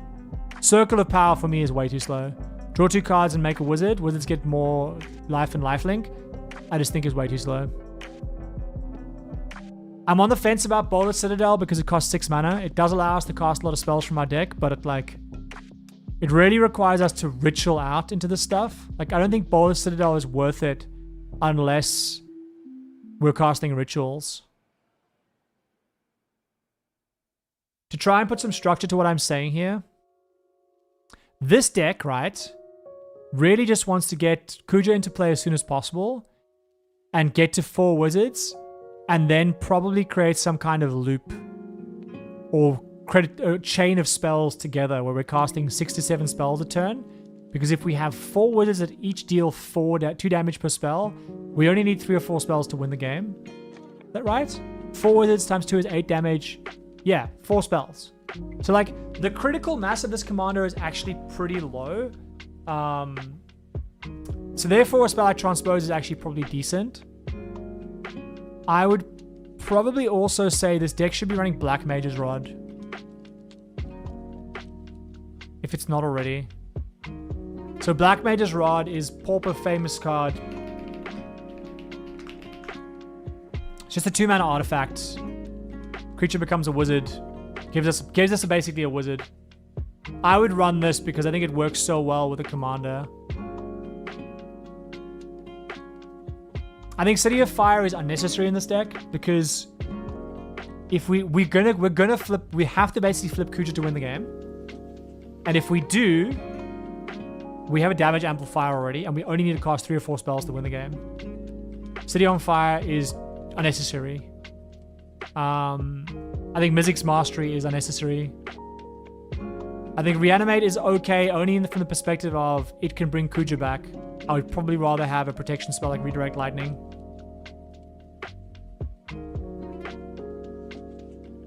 I think the ramp here is fine.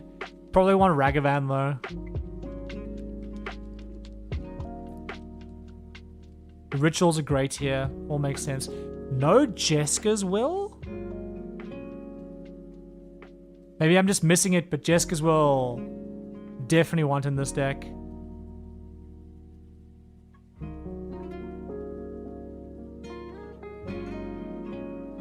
Also, the wizards trigger off non-creature spells. So I think stuff like, we probably want Breach in this deck. Underworld Breach. It's probably something we want. I personally really don't like the blasts because it requires people to be playing counter spells. Blue counter spells even. Withering Torment for me, too slow here.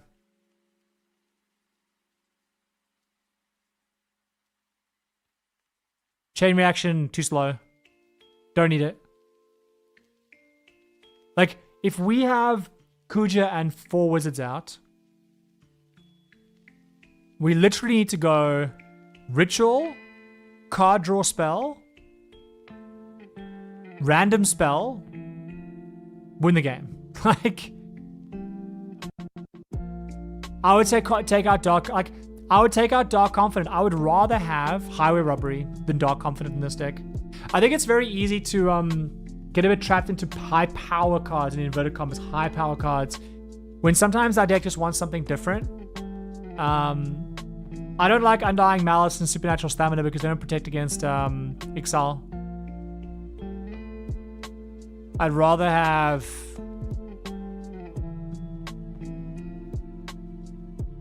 other spells like Untimely Malfunction. It can be both removal and it can protect a creature. I'd rather have that. Yes, it's 1 more expensive, but I think it's better. Spells like this rather than the Supernatural Stamina. I hate the fact that it doesn't protect against Exile. I don't like Gamble here unless we have better Recursion from the graveyard.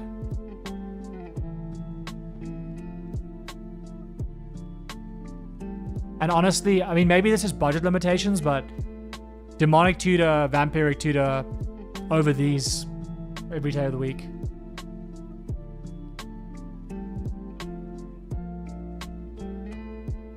Artist Talent is great here. So yeah, so I think my overall feedback here, I've given you a lot of particular cards I don't like, but I think it's important to remember that with a commander like this, it's so explosive. If we get Kuja in play, with survives for 3 turns, and we make a wizard somewhere along the way, that we play a wizard or two. Like, that's enough. The next turn, we win the game. So,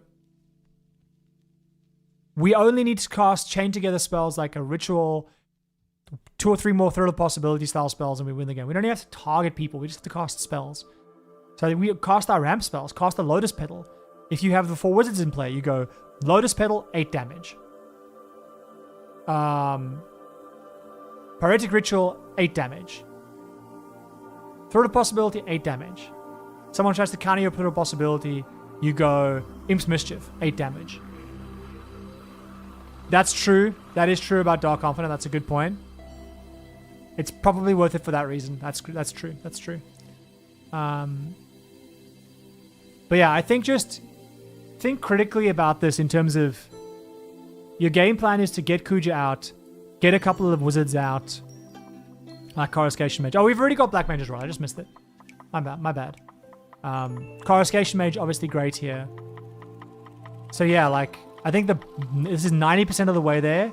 There is some fat to be cut out, the mana curve to be lowered in certain places. And I think just core focusing on that game plan of, we don't even need that much removal. And if we're going to be drawing a bunch of cheap cards, great. I almost feel like Bergie is win more and Electro are win more here. I don't think they are, but it's borderline.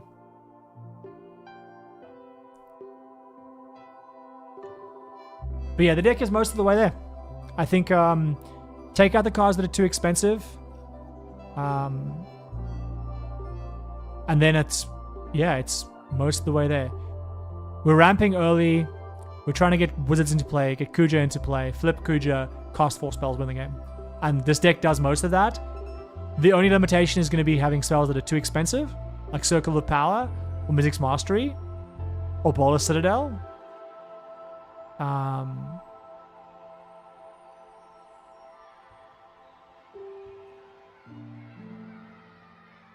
also don't like Blasphemous Act here, because it would blow up our wizards. And honestly, us losing all our wizards, even if we're board wiping someone else, kind of just loses us the game. What's this? A Braid.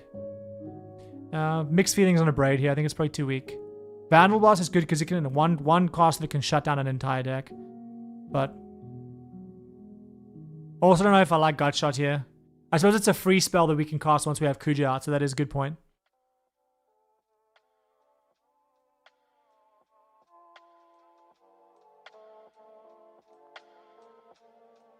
Yeah, I think this deck is 80% of the way there, other than the stuff that I've called out.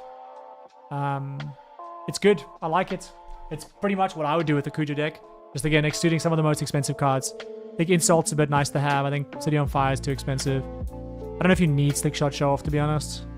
Yeah, obviously, I get why it's there. On the fence about the mana generators, because I think you can probably just get by without them. Missing a couple of cards like Jeska's Will, Better Tutors. Chain Reaction too expensive. Withering Torment too expensive. Foul Profane fine because it's a land. Blasphemous Act wouldn't want it. On the fence about Bolas Citadel. Obviously you can cast spells for free once you play it, but you're also murking your life total. Free spells are great. Yeah, I think it's good. Okay, I think that's where we're going to stop, my friends. I hope you found this useful and helpful. It was fun to hang out. It's probably about an hour over time than I expected to go. But if you want your deck reviewed, get you a bit earlier next time. Or I might start doing... Let me know in the Discord. I might start doing cheaper paid slots. Maybe charge, I don't know, $30 a slot or something like that. So that people can guarantee like, their deck gets looked at in a lighter way like this. It's not a full review. It means you don't have to spend a lot of money on getting my time. Or we can keep doing luck of the draw. Maybe I'll do a couple of slots, 3 slots, and then 2 or 3. If you're lucky, you get it. But thanks for hanging out with me and my cat. And I will catch you soon. Also, if you haven't watched my video this week, go watch my video about Ramp.